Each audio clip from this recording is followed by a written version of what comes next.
Backpedaling, running out of time, spinning away, and nobody open. Now he flips it up into traffic and makes a mistake.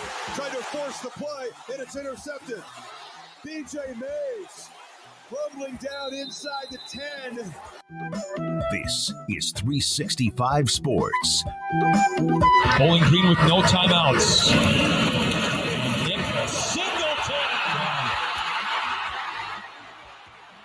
Touchdown, Penn State. 365 Sports is presented by IdealMRI.com. High-quality MRIs for $497 or less. IdealMRI.com. Your health is important, so is your budget. Klubnik, undaunted, unafraid, complete, Turner, touchdown. 365 Sports is also brought to you by Texas Farm Bureau Insurance, protecting Texans since 1952. Why not?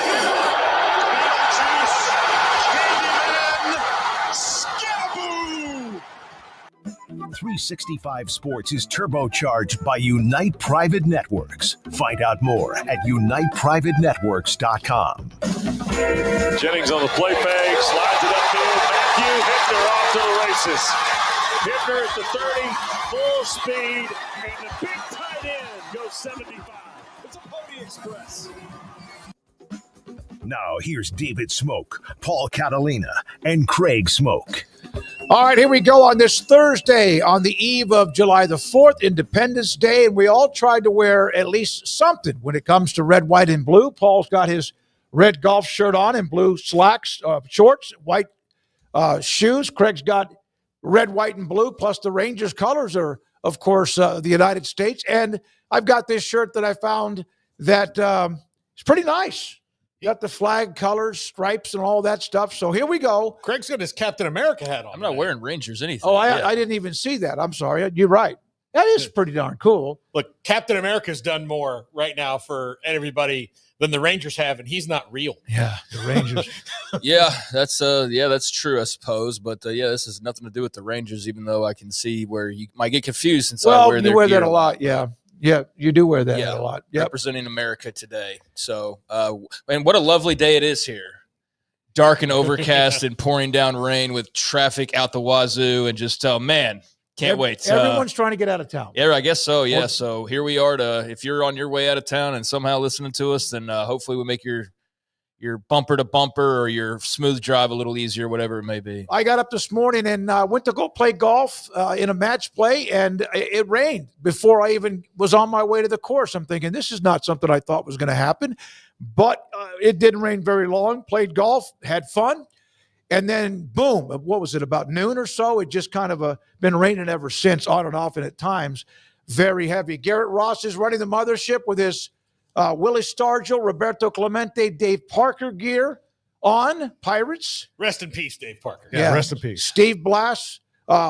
And also King Jiu-Jitsu. Andrew Valade is working on all sorts of things, the content and more. I did see that we went past, 65,000 and kind of surged past that. I know we were right there for a long time on the subscribers. And Craig, tell everybody about subscribers. Yeah, if you haven't already, please hit that subscribe button. It would go a long way for us, as it's a big deal to continue to add subscribers. And especially as we ramp up into this next football season, we're going to have all sorts of stuff for you each and every day. And we had a little bit of a survey done, and come to find out that over 60% of the people that were listening on a regular basis were not subscribed. I find that kind of crazy, but that was what we were told. And so if you're one of those 60%, you can imagine if all y'all hit subscribe, what that would do to our totals. So if you are not subscribed, and like Paul said, if you you listen like 5 minutes a day, if you listen with any regularity, why not hit subscribe if you're listening often enough? So if you do that, we would appreciate it. All right. Oklahoma City Thunder guard Kendrick Williams is going to join us from University High here in Waco, won a world championship. He's going to join us on the phone in the 3 o'clock hour. So will Zach Barnett, footballscoop.com. His thoughts about LSU and the patches with sponsorships.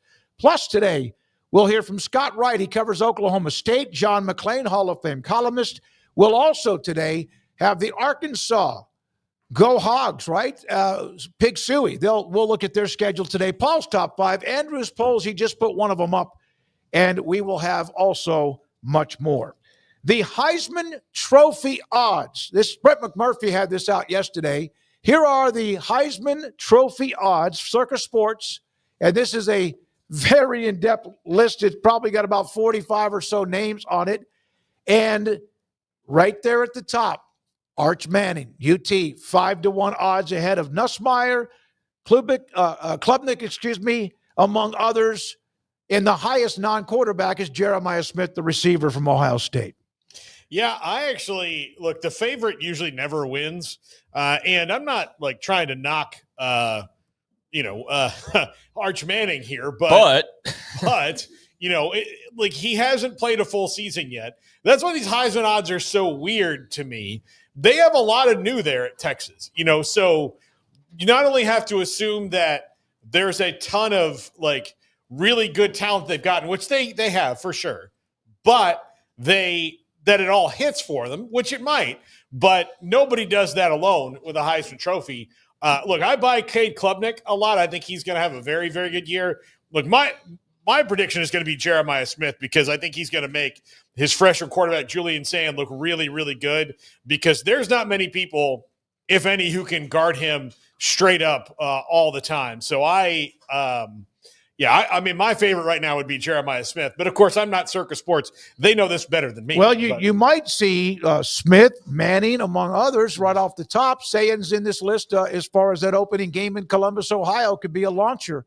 Kind of launch you in. Everyone knows who they are, but you never know what that opening game could mean either. I mean, I get why we talk about this because it's the preseason and these are the type of things that start coming out and are fun to chew on and debate. But I think we're all old and wise enough to know to not get too up in arms over this. And this is basically a list of every quarterback on a team that matters and every skill player that plays beside him. And then maybe, depending on the year, like a couple defensive guys, right, that are like superstar stud future NFL guys that are, potentially that player to emerge and get into New York as a defensive player, which we see every so often. So, Arch at the top is certainly interesting, but I don't think surprising at this point. There's not a surefire guy that you just go like, oh, well, that guy's clearly better. I think because part of the mystery about Arch Manning is we don't know how good he is. Like, he could be every bit as good as he's been advertised. I think he's going to be very good. He probably will be. Yeah. I also think we're going to see him for 2 years. I also don't think this is just going to be some one and done and then he's off to the NFL. So I think if you're hoping that he's like some flash in the pan as far as a starter, I got bad news for you. I think you better settle in and get used to him for at least 2 seasons because he has no, in my mind, motivation outside of if they go win a national title this year, then you're like, okay, well, now what do I do? And he wins the Heisman and they like do everything imaginable. That'd be one thing. I don't think that'll be the case, but yeah, I'm glad we get to see him. I'm glad that we get to see him and see what all the hype is about. And I know we got to see him to some extent last year. But I mean, this is going to be a week in and week out thing. So I'm excited about that. And I think he does bring probably a lot of money to those casinos who do believe he'll be the guy, or a lot of people who believe he is all hype and not nearly to what he's been touted to be. So yeah, I'd imagine he's creating a lot of action one way or the other. And then, yeah, I mean, like I said, it's all the top quarterbacks there, Nussmeier, Klubnik, Aller, as you'd expect. And then your skill guys, Smith. So there's a lot of fun names on here, but I don't think that there's just the guy that you go, wow, that's just going to be impossible for anybody to outpace this guy if he plays well. There's a lot of interesting, like Lenore Sellers could very well win the damn Heisman Trophy. DJ Lagway could win the Heisman Trophy. Nussmeier could win it. Klubnik. I mean, I don't know about all these guys, but yeah, certainly at that top, there's a lot of intriguing names. And it kind of feels fresh as well. How many of the names? Okay, I'm sorry. Go ahead. And there's somebody randomly in the middle to the bottom of that list who will shoot up. Probably, Like yeah. there's somebody who's going to be there that's going to have a huge year. Well, Like Avery Johnson's 50-1, about 2/3 down that list. If in fact they are good, really good, but K-State's going to have almost a one loss at the most season. How many players on that list have either played just a little bit or have not played at all? How about Underwood from Michigan right there at about number 12 or so, 13 on that list? A lot of players, of course, who have transferred. Has Tyler Simpson played much? No, Ty Simpson. Ty Simpson, has he played very much? Yeah, his odds Another are ahead of Sam Levitt's, which are the same as Austin Simmons. And Sam Levitt's played an entire season. Dante Moore at Oregon is 20-1, just like Julian Sayin is. They're ahead of Carson Beck, this is his third full year as a starting quarterback in college football. Now, I know a lot of that has to do with the team and the style of quarterback they are, but look, Joey Aguilar at Tennessee is getting 55-1, and that's ahead of, Marcel Reed, who played a whole season in the SEC last year, or Dylan Raiola, who, again, played a whole year at that level. And this is Joey Aguilar's first season at this level of the SEC, coming in from App State. I'm pissed off Haynes King is at the very bottom at 100-1. Yeah. He's my Heisman candidate, Georgia Tech quarterback. Just love the guy. Craig, who is surprisingly among the top 8 to 12? Anyone in there that you kind of like? Sellers, of course. South Carolina's getting a lot of love. Had the great ending last year, great surge at the end. Fantastic player. Anybody in particular kind of catch your attention?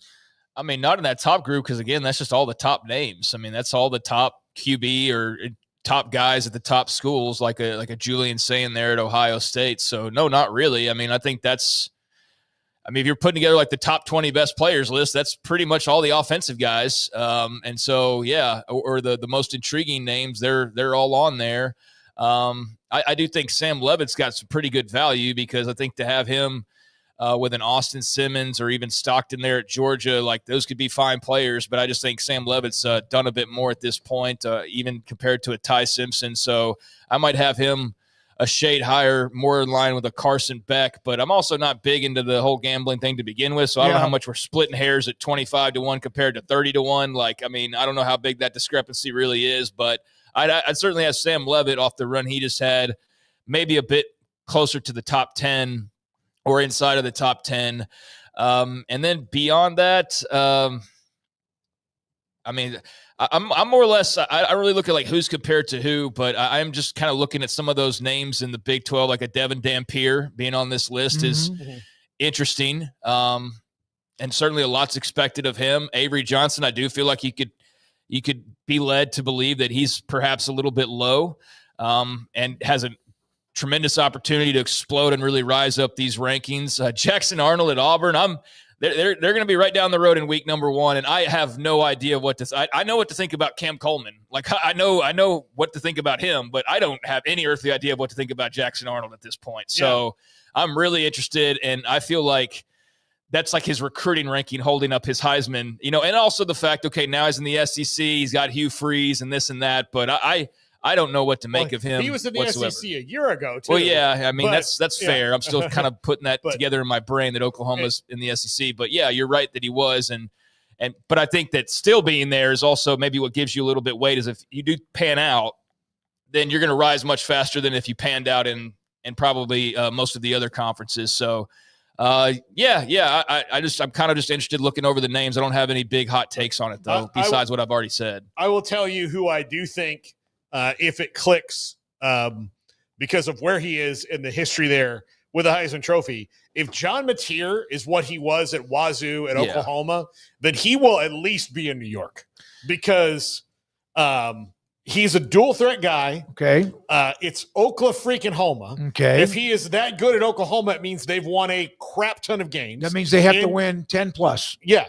So if he is what he was at Wazoo at Oklahoma, they'll be contending for the SEC, and he'll be in New York. I know we've gone over the schedule. No, we have not done the SEC. We have Arkansas today, Alabama yesterday. Is Oklahoma's schedule as difficult as it was a year ago? It's the same schedule. Yeah. It's just flipped. Okay. So, it's still pretty difficult on paper. I think you'd have to do more than he did at Wazoo, Paul, just simply because they lost several games. But especially down the stretch, it got rocky there for them. And I know that there's a segment of Wazoo fans that feel like he was like maybe checked out towards the end of the year. I know that's just fans rationalizing with losses and stuff, but that feel like maybe he started to wonder about the portal, more so than the season or something. I don't know if that's true or not, but that's just fans talking. He's very talented though, and I know what you're getting at, but yeah, they would have to be better record-wise for sure, and he would have to win no less than 10 games, which is going to be a really tall task for them, considering they barely made bowl eligibility a year ago. But they didn't have John Mateer at quarterback. They had a whole mess of quarterback play. They had no wide receivers to speak of the entire season. They've upgraded at running back. They're better and healthier and more rounded out at wide receiver. They should be better on the offensive line. I mean, everything at Oklahoma should be better to some degree this year. That wasn't good enough last year. And if all that is true and he's as good as he was at his best last year, then yeah, he's a fun guy to watch, and I think he'll make a lot of waves, and people will be talking about him quite a bit. So he's a legit candidate, especially at a school like Oklahoma. But we'll see. Well, of Tough the schedule. schools, of the names of the players, and a lot of them attached to schools that people expect to compete. Oklahoma, not sure yet, as Craig was just and Paul were talking about, but up there at 30-1, nobody else among the top 8 to 12 or so are on teams that didn't. Oh, Michigan, Underwood, they weren't very good for their standard, obviously coming off the national championship. What was Florida's final record? Were they 7-6, or what was their final record? They were 8-5. Okay, so there we are with Lagway, who was phenomenal when we saw that. So Sam Levitt's got a whiteboard, right? Garrett, his whiteboard, he's 14th. There are 12 quarterbacks that will be on his whiteboard, right in front of him. Correct. Jeremiah Smith, the receiver from Ohio State, the only non-quarterback in the top 15, or actually in the top, my goodness, maybe 20 or so. Love, the running back from Notre Dame, is one of the non-quarterbacks there too. Yeah, Jeremiah Love. Yeah, he's of course, he is going to be. I think he's one of those guys who's in the middle. Who, if they're as good as everybody thinks they're going to be, especially with that offensive line that they have and how good he was a year ago, and a young quarterback in C.J. Carr, I mean, he's going to have 1,500 yards before you say jackrabbit. So he'll have a ton of touchdowns. So I would expect to see him in the race until right at the end of the year if the projections on their season are correct. Yeah, and then I think with Sam Levitt, I don't want to overplay how good he is, because I almost feel like we're going too far the other way. Like he's like the next coming and like the next number 1 overall draft pick, and maybe he is, but I do think that it wasn't just like he was like stealing the show last year all the time. So I still worry about the loss of Scadaboo and just how all that looks. And I understand they got Udo and they've filled that role in, but I mean, Sam Levitt's very good, but I almost feel like we're getting dangerously close to like overhyping him, if that makes sense. At the same time, if I was him and I'm looking at those guys in front of me, I'm making my little list that apparently he makes. He's got a valid bitch about a few of these guys who haven't done anything yet, that he's proven that he's done more. I mean, Ty Simpson for starters, Bryce Underwood. Dante Moore was a name I was going to bring up that I didn't see the first time around, but a guy who's played a little bit but not a ton, and so I don't know why you justify having him necessarily above it. But again, this is this isn't meant to be taken deadly seriously, but if I'm Sam Levitt, I'm going, well, I definitely should be above Ty Simpson right now, and I should be above Bryce Underwood right now, and I should be above probably Julian Sayin based on experience, and Dante Moore. Now, I wouldn't have him ahead of necessarily any of these other guys, but yeah, you could have a little bit of complaint about being higher. If you're going to say like Arch, Nuss, Cade Klubnik, and as far as proven, he's proven more than Arch technically as well, but I just know like that's kind of a different beast. So like that one you have to maybe put in its own like category if I don't like this guy, if you're Sam Levitt. But the only guys I would put him in there with Lagway and Sellers when it comes to, this is a guy who's produced. This is a guy who won his conference last year, and maybe it is because there's no Scadaboo that he's further down the list. But he still has Jordan Tyson, to throw the ball to. Yeah, he does. And that's a guy who's also going to be. And they got the running back from Army to try to help him make people, at least know he's there. Obviously, Scadaboo, as we've talked about, was the shoot it in your veins type player. He's just, Scadaboo's unique. I recorded the top fives for for finishing out that Big 12 series, and Arizona was today, and they're having to bring in 2 wide receivers essentially to replace the production of Tedero McMillan. Kanye Udo will be the first guy, but I think given all the stuff that Scadaboo did, that's going to be created in different facets of the offense, which probably means more stats for Sam Levin. With Arch Manning, one of the things that not lost by any means is the fact that, and some of these other guys, but he can be a dual threat. He's not going to be Lamar Jackson. Not saying he's going to do that, but he can be a dual threat. We've seen him. I mean, he's a lot better athlete than his brothers or his uncles were, and his father. He is. That's one of the things when he committed and was being recruited. I was like, man, I don't. What kind of he's a really good runner with the football as well. Plus, he's got Sarkisian, who's brilliant at play calling, and even with the loss of a lot of players, if they can get through the early part of that schedule. Man, he could be set up for one heck of a good year. We saw Nussmeier. He was fantastic in that bowl game against Baylor. LSU's defense wasn't very good either, neither was Baylor, but that was Nussmeier was perhaps the difference. Garrett, would you agree in that game? No, I don't know, because Sawyer was good. No, Sawyer was cold. When Bryson Washington went out, that did change the complexion of that game a little bit because he was running it free throughout most of that game. No, he is. My only hang up with Nussmeier would be that you're replacing 3 crucial offensive linemen, 2 All-Americans, and then your center, Garrett Dellinger. So, and he's not very mobile. So if they can't protect him up front, then I think that's going to kind of hinder them. They have all the playmakers in the world at every skill position that you could ask for, but that right there is the one hiccup with me with Nussmeier and his production this season. All right, so there's the list. It's lengthy. It's deep. Anyone else want to add to that before we move on? We'll have Kenrich Williams from Oklahoma City, the world champion Thunder here in the next 10 minutes or so. No, I think we spent more than enough time on a preseason odds poll, but it's fun to see all the names and to see kind of how it's lined up and who the expected superstars are and just kind of how they're being viewed. In terms of odds and all that. It's always I guess part of the tradition of just the summertime, and Phil Steele drops one week and then you got Heisman odds one week, you got conference title odds, and we'll have all these different things that start to pour out, especially as media days get rolling. So that's exciting to see these kind of drop when it matters and not so much like you see them in March and you're like, okay, because it's March. So cool, but it's something to nibble on. Now it's like actually something to chew on because we're getting close to this actually being a real race that we're going to be monitoring. So there we are with that and the list. And, of course, there'll be most likely other odds and so much more. From Chris Cobb, Arch versus Reed, the boys been holding a clipboard. Who cares about Mississippi State? Not sure what that has to do with. Oh, Marcel. I mentioned Marcel Reed. He started all last year. Yeah, he did. Well, he did. He played. I think he kind of came in early. He was a spark plug for them. Didn't work all the way through, but he was very good. My concern with him is, and I know that this is probably not fair to him, early in his first start, or when he came in, he threw some nice deep balls, but I wonder about, is he going to be able to move them if they have to throw the football? Because he's obviously electric with the ball in his hands as a runner too in that offense. Their thought on that is that the wide receivers are more of an issue because he had a bunch of guys who were essentially the second and third wide receiver. He didn't have a true one.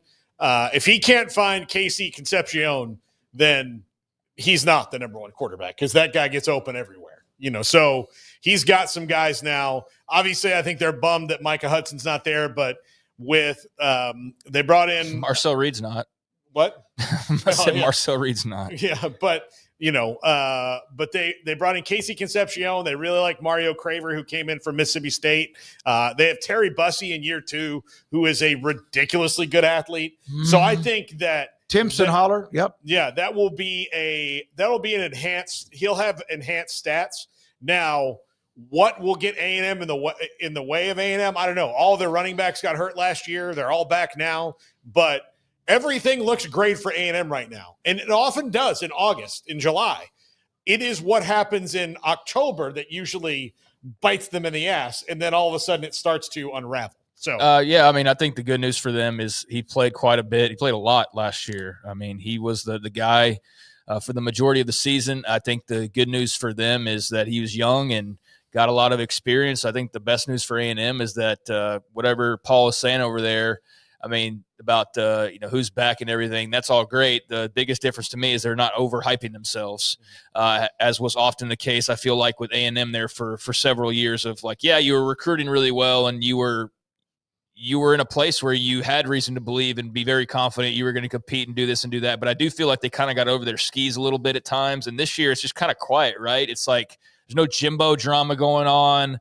Elko's fully settled in and you kind of know it's his way now. And it's just quieter. And I think that's a good thing for Texas A&M. So I think that's promising from at least my vantage point. Yeah, they're not one that when the hype is good, the expectations are very high, that they rarely do they ever meet that. Let's play this one comment on Jake Retzlaff from Aaron Torres about, so we've discussed some of the options. Paul thinks Wisconsin. There's other schools perhaps where he might end up. Aaron Flores had this opinion. Say this, and BYU fans, you can crush me in the chat or in the comment section when this clip is posted. I think his best option may be to come back to BYU. I really, because I listen, I went through rosters. I went through rosters Sunday night into Monday. There's just not a lot of teams that need a starting quarterback at this time. And I know it's a 7-game suspension, but that's still 6 games that you will have a chance to play and put stuff on film with teammates that you know. It's worth noting, by the way, Retzlaff was working out with the team throughout this whole process. So not accusing BYU of anything, but it seems like they felt like this was going to get resolved in the manner that it did.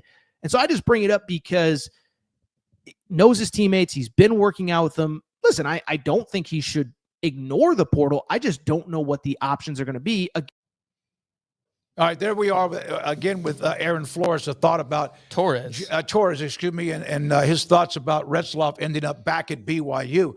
If there's not a great landing spot and whatever the door, if it's open, I thought that was kind of an interesting take because we've talked about Wisconsin and much, much more, but I thought that was a unique take on him and where he might end up. I mean, I guess so. That'd be kind of awkward, no? Yeah. I get the point is that he'd have actually guaranteed games to play, but I guess I would be of the opinion, okay, whoever your quarterback is, let's just say it's Bear Bachmeier, okay? Yeah. For just throwing one of the names out there. So if he's the guy and he's adequate enough, 7 games, Jake Retzlaff's going to come rolling in like, all right, ready to start now, guys. I'm ready to play. I mean, look, they might suck at that point. This might have cratered them. I don't think it will at all, but let's just say the season's not going well. I mean, under this assumed scenario where everything magically lines up to be a perfect thing for him to come rolling in like Superman, I still don't think he's going to be received that way. So I don't think BYU fans want any part of him coming back. And so it's a novel idea. I get where he's coming from, but I just don't think it's realistic or makes much sense for either party at this point. All right, Garrett, you want a break here? And then we call Kenrich. We'll do that. Kenrich Williams, he played high school ball in Waco at University High. He played in the Big 12 at TCU. He's a member of the OKC Thunder World Championship team, and he's next, and this is 365 Sports. PettyClinicLowT.com. Dr. Kent Petty can help you become the high-performance man that you want to be, need to be, used to be as you get older. And sometimes this might creep into your system, your body, maybe even in your upper 30s, but around 40, 45, 50 or so. 1 out of every 3 to 4 men have symptomatic issues of low testosterone, and maybe that is you. The one that gets a lot of the attention is ED or your sex drive. It just is not the same. It happens. It also could just be your energy. You're lethargic. You don't sleep the same. Things just aren't right. And so it could be your testosterone. So if, in fact, that might be what you think it is, Dr. Petty can help you out. Contact them, PettyClinicLowT.com. He will set you up with an appointment to get your blood work, and he gets the results and gets them back to you, and then we'll discuss an option to help increase your testosterone level to make you feel better, for you to become the high-performance man that you want to be, need to be, and used to be at PettyClinicLowT.com.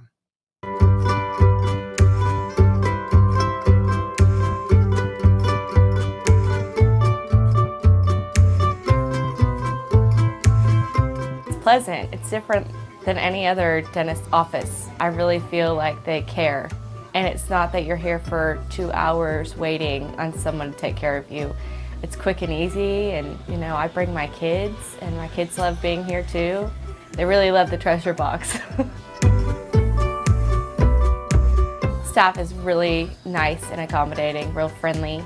You feel more like home. It's not sterile looking. Everybody has their own personalized rooms with decorations and decor, and they'll even have a blanket for you when it's cold. I've recommended people to actually come here, and they are patients now. I really love it here. It feels like family.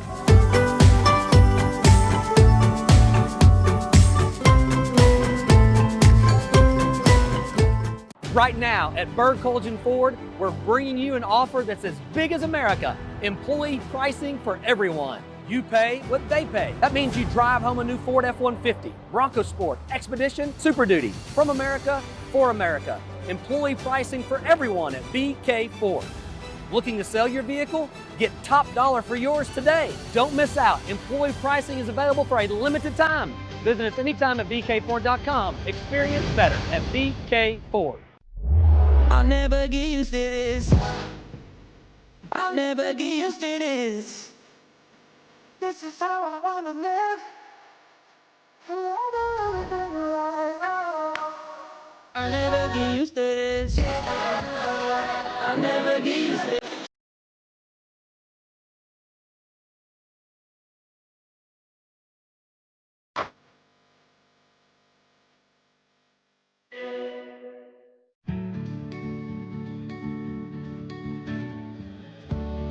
Whatever it is you wrangle, whatever seeds you sow,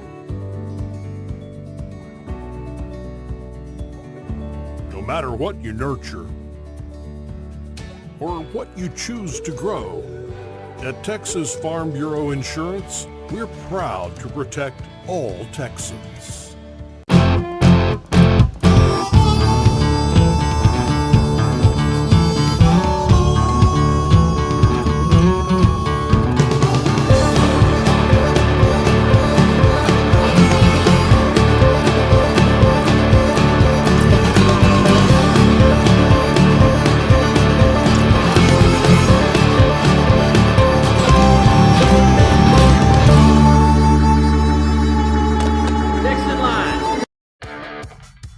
This is 365 Sports. The 3 o'clock hour is sponsored by Waco Custom Marketplace. Meats, sweets, Texas treats, and a cut above the rest. 425 Lake Air Drive, Waco. University High, Waco's own TCU and Oklahoma City Thunder world champion Kenrich Williams joins us on 365 Sports and about to kind of get away after what has been, I'm sure, a whirlwind. Kenrich, thank you very much for your time. We really do appreciate it. How do you explain what the last few days have been like for you? Yeah, I appreciate you guys having me. Man, it's been a whirlwind this past week or so. It's been great just being able to celebrate this with, not only the city, Oklahoma City, but be able to come back home to Waco and celebrate with my friends and family. It's been a blessing. Kenrich, you were there, for the build of this team. You saw it from the tear down to the build back up to massive draft pick trades that Sam Presti made through all of it. Not that it's not special for every guy who just won their first title, but for guys like you who got to see this literally from the cellular level to the evolution it was, how special is that? Oh man, it's one of the best feelings outside of winning the championship is being able to just stay down with this same team who was once 5 years ago we lost, I believe, 15 to 17 games in a row. So to experience the transition from losing like that, being at the bottom of the conference standings to now winning the championship, it's definitely a feeling of gratitude, and just be able to be a part of this special organization with a special group of guys. It's been amazing, man. And the thing about it is it happened so fast. it's one of the quickest rebuilds that I've ever seen, and I'm just so happy to be a part of it. Here locally, a lot of people very excited about you playing in the finals, and a lot of people making note you're the first Waco-born player to win the NBA Finals. Did you feel the support from the hometown and from university and just from all your supporters? Did that translate along the journey these past few months? 100%. Of course, being away. I don't even know, 9 months out the year. It's been a blessing to be able to bring this back home because I know the love and support that I have within the community, from family and friends and just people who are fans of basketball. They've given me much motivation just to keep going, and not only here in the playoffs, but really throughout my 7-year career so far. So I'm super thankful for the whole city of Waco. There's a picture in the newspaper of you walking down the street, and there's young kids. I mean, some of them up to your waist or below, and ankle biters, as I call them, young kids. And they're just, what was that like to see them look at you the way they do? Oh man, that was an amazing feeling. Just knowing that, I'm someone that they look up to. I was once in the position that they were in.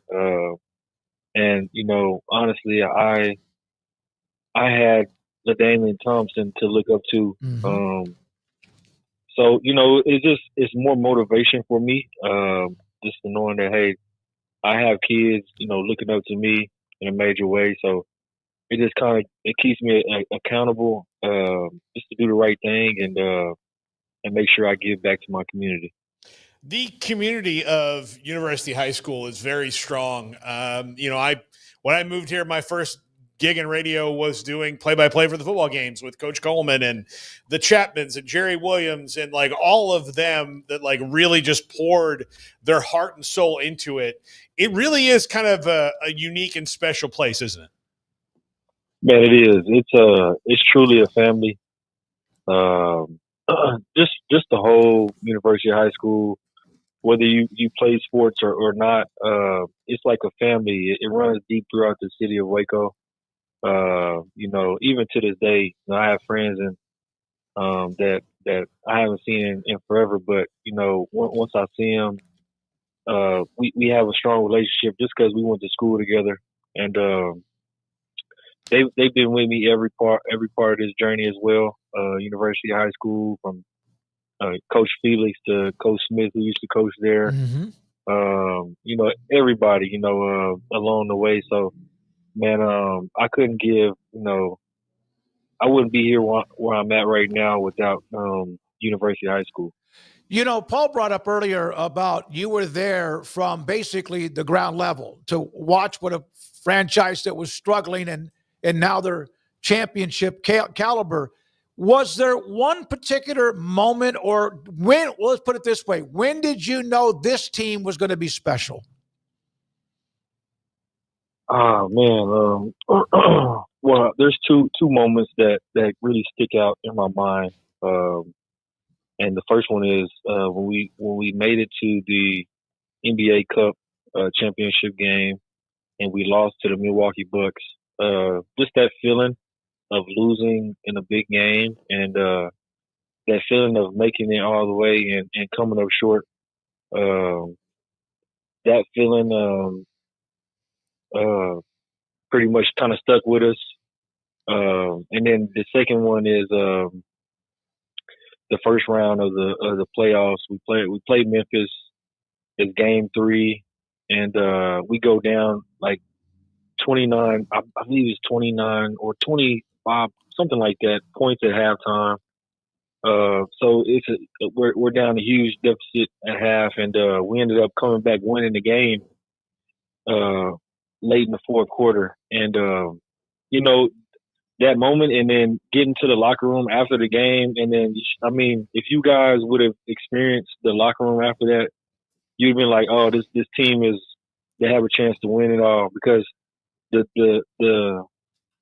the attitude in the locker room was like, it was very normal. Nobody was cheering. We weren't jumping up and down. We weren't, pouring water on guys or anything like that. Like, we had just came back from the largest deficit, I believe, in the playoffs, second largest deficit in the playoff history, and we just treated it like it was just another game. And those two moments stick out to me for this entire year. Kenrich Williams played at University High, TCU, now a world champion with Oklahoma City. One of those moves that was made was Shea gets traded in there. And, he was at Kentucky. Everybody knew he was good. But you've gotten to see kind of the development of him being a good young player with promise to being the MVP of the league. How quickly did you watch him play and practice with him where you had that, oh, damn, this guy with him, because he is something else? Man, you know what? It was, to be honest with you guys, I say this a lot. I didn't see it right away. Playing against him our rookie year, because we both came in a draft class together. I knew he was a pretty good player, but I didn't know he was going to be this special. And he would probably tell you the same. But I believe that the guy truly is the hardest worker that I ever been around, as far as discipline and what the work he puts in on his game. Every summer, every off season, he comes back with something new in his game, and he's just the most confident player that I ever played with. And I believe that each year he got better. So there wasn't a particular time or practice.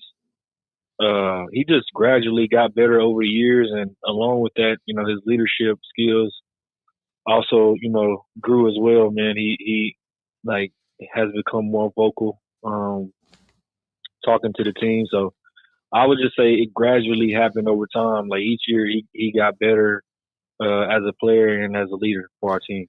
So you were overlooked coming out of University High. People knew about you, but overlooked, and then you don't get drafted. What was that like to not get drafted? And then what was it like when you were traded back from New Orleans to Oklahoma City? What were the emotions at that particular time? Does all of that make what's happened the last week even more special? Oh, yeah, man. Most definitely. I can remember it like yesterday. I had a draft party here in Waco, actually at South Waco Community Center. I had my family, my friends there. My wife was there. I really thought I would be drafted, and I didn't get drafted that night. And it definitely hurt. It definitely hurt not getting drafted, of course. But I had faith, and I ended up, making a team with New Orleans, and I get traded, and I actually wasn't hurt getting traded. I wasn't in my feelings about getting traded from New Orleans, because I was actually excited for a new opportunity, to play with Oklahoma City. And you hear things in the league like how great of an organization the Thunder have. So I was more excited than sad, but definitely on draft night I was definitely sad. But like you said, everything is like, it's crazy how God works, because it's like now I'm here with the team. I've been 5 years now with Oklahoma City, and this year just we won a championship, so it makes everything that much sweeter. In the Stanley Cup in hockey, they win the cup and they can take it home with them, and they drink milk, beer, God knows what out of it. You don't have a chance to do that with that trophy, but do you guys get a day where you get to keep the trophy and travel somewhere with it, or is that not a part of the deal? Yes, sir. We do. We do actually. I have a surprise for the city of Waco coming up. So I would just say stay tuned for that. All right. Well, there you go. That's something that we're able to share. You're about to get away, and my goodness, I'm sure you've been in a whirlwind, in a blur, whatever, are you going to be able to get away and actually have a vacation? Man, yes, sir, I will. We're actually taking our vacation Saturday. So, we're going down to Florida to spend some time for our family vacation, and man, I'm definitely looking forward to it. Just relaxing, mentally and physically, and after vacation's over, it's time to get back to work. Kenrich, what is the moment like when it hits zeros for those of us who'll never experience it and the confetti falls? It's a unreal feeling. It's a surreal feeling. It's a weight lifted off your shoulders. A lot of people don't know, but the playoffs, man, is very stressful. It's very, very stressful. And just when the clock hits zero and you know that you won a championship, it's like it's an unreal feeling that you really can't explain. A lot of people say that they can't explain the feeling, and I'm here to say to man that that's very true.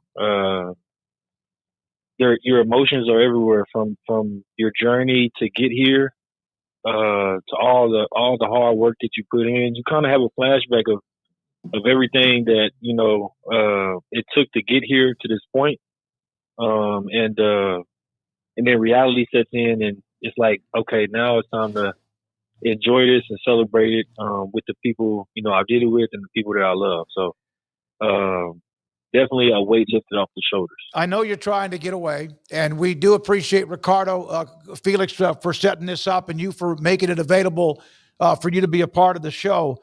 From University High, then also, you were at the junior college? Was it New Mexico Junior College? New Mexico Junior College, yes, sir. And the coach Coach Miller, was he there, and he's now one of the associate head coaches at Oklahoma State? Yes, sir, that's right. I was at New Mexico Junior College for 1 year out of high school, and Coach Miller, we still keep in contact to this day, and he's doing pretty well for himself at Oklahoma State. And played with Chris Boucher? Yes, sir. I played with Chris Boucher. I played with a lot of great talents, but it's kind of crazy how basketball works, and you're able to. You don't see that often. Junior college route, you meet a guy, from Canada, Montreal, and y'all both end up in the league. So, it's been crazy, and me and Chris actually just still keep in contact to this day. Yeah, he's with the Raptors, and you with the world champion Emery Winters, one of our associate producers on this show, does a lot with us. He's a huge Oklahoma City Thunder. He went up and watched you guys a little bit here and there, and he's excited that we got you on the show today. Say hi to Emery Winter, if you don't mind, Kenrich. Hey, how you doing, Emery Winters? I appreciate you being a fan, man. One day we're going to have to meet while I'm here in town. Next time you're in town, we're going to set that up. Kenrich, please enjoy the vacation with the family. Really appreciate you being a part of the show. Thanks to Ricardo Felix for setting it up. And congratulations, young man. What a journey. Thank you, guys. I appreciate you guys having me on. Oh, we are thrilled to have you on. Kenrich Williams, University High, New Mexico Junior College, TCU, and, of course, New Orleans in the NBA, traded and a part of Oklahoma City, and wins a world championship. We're now joined by Zach Barnett, footballscoop.com. Zach, thank you very much. We appreciate your time. And so yesterday we had the story about LSU and patches, and you had a pretty neat reaction to that. What was your reaction when you heard about this? Yeah, I hate it. There's really no other way to describe it other than I absolutely hate it. And I fully admit I probably care more about sports uniforms than the average fan. So my reaction may be on the extreme. And since putting that out there, I've seen reactions all over the sphere, so to speak. But yeah, I absolutely hate this. I think it sucks. I wish it was against the law, and I hate everything that I hate that this is even a discussion. Zach, how gaudy do you think this will get school to school? That's a good question. I saw that LSU said that their plan was to be it would be in purple and gold and probably on the shoulder area right here, similar to what we see in basketball. And I guess the plan, at least at LSU, is to make it somewhat blend in with the uniform, which at that point I would then ask, if it doesn't stick out and catch the eye, what am I paying for if I'm Raising Cane's, for example? To why am I paying multiple millions of dollars per year to put my logo on your uniforms? So I think it kind of has to stick out and catch the eye. So I know you were just talking about the Thunder. When you look at their uniforms, the Thunder are a light blue and orange, and then you have the rainbow like Loves logo right here on their shoulder, and it stands out and catches the eye. And I'm sure the bean counters at Loves are very happy with that.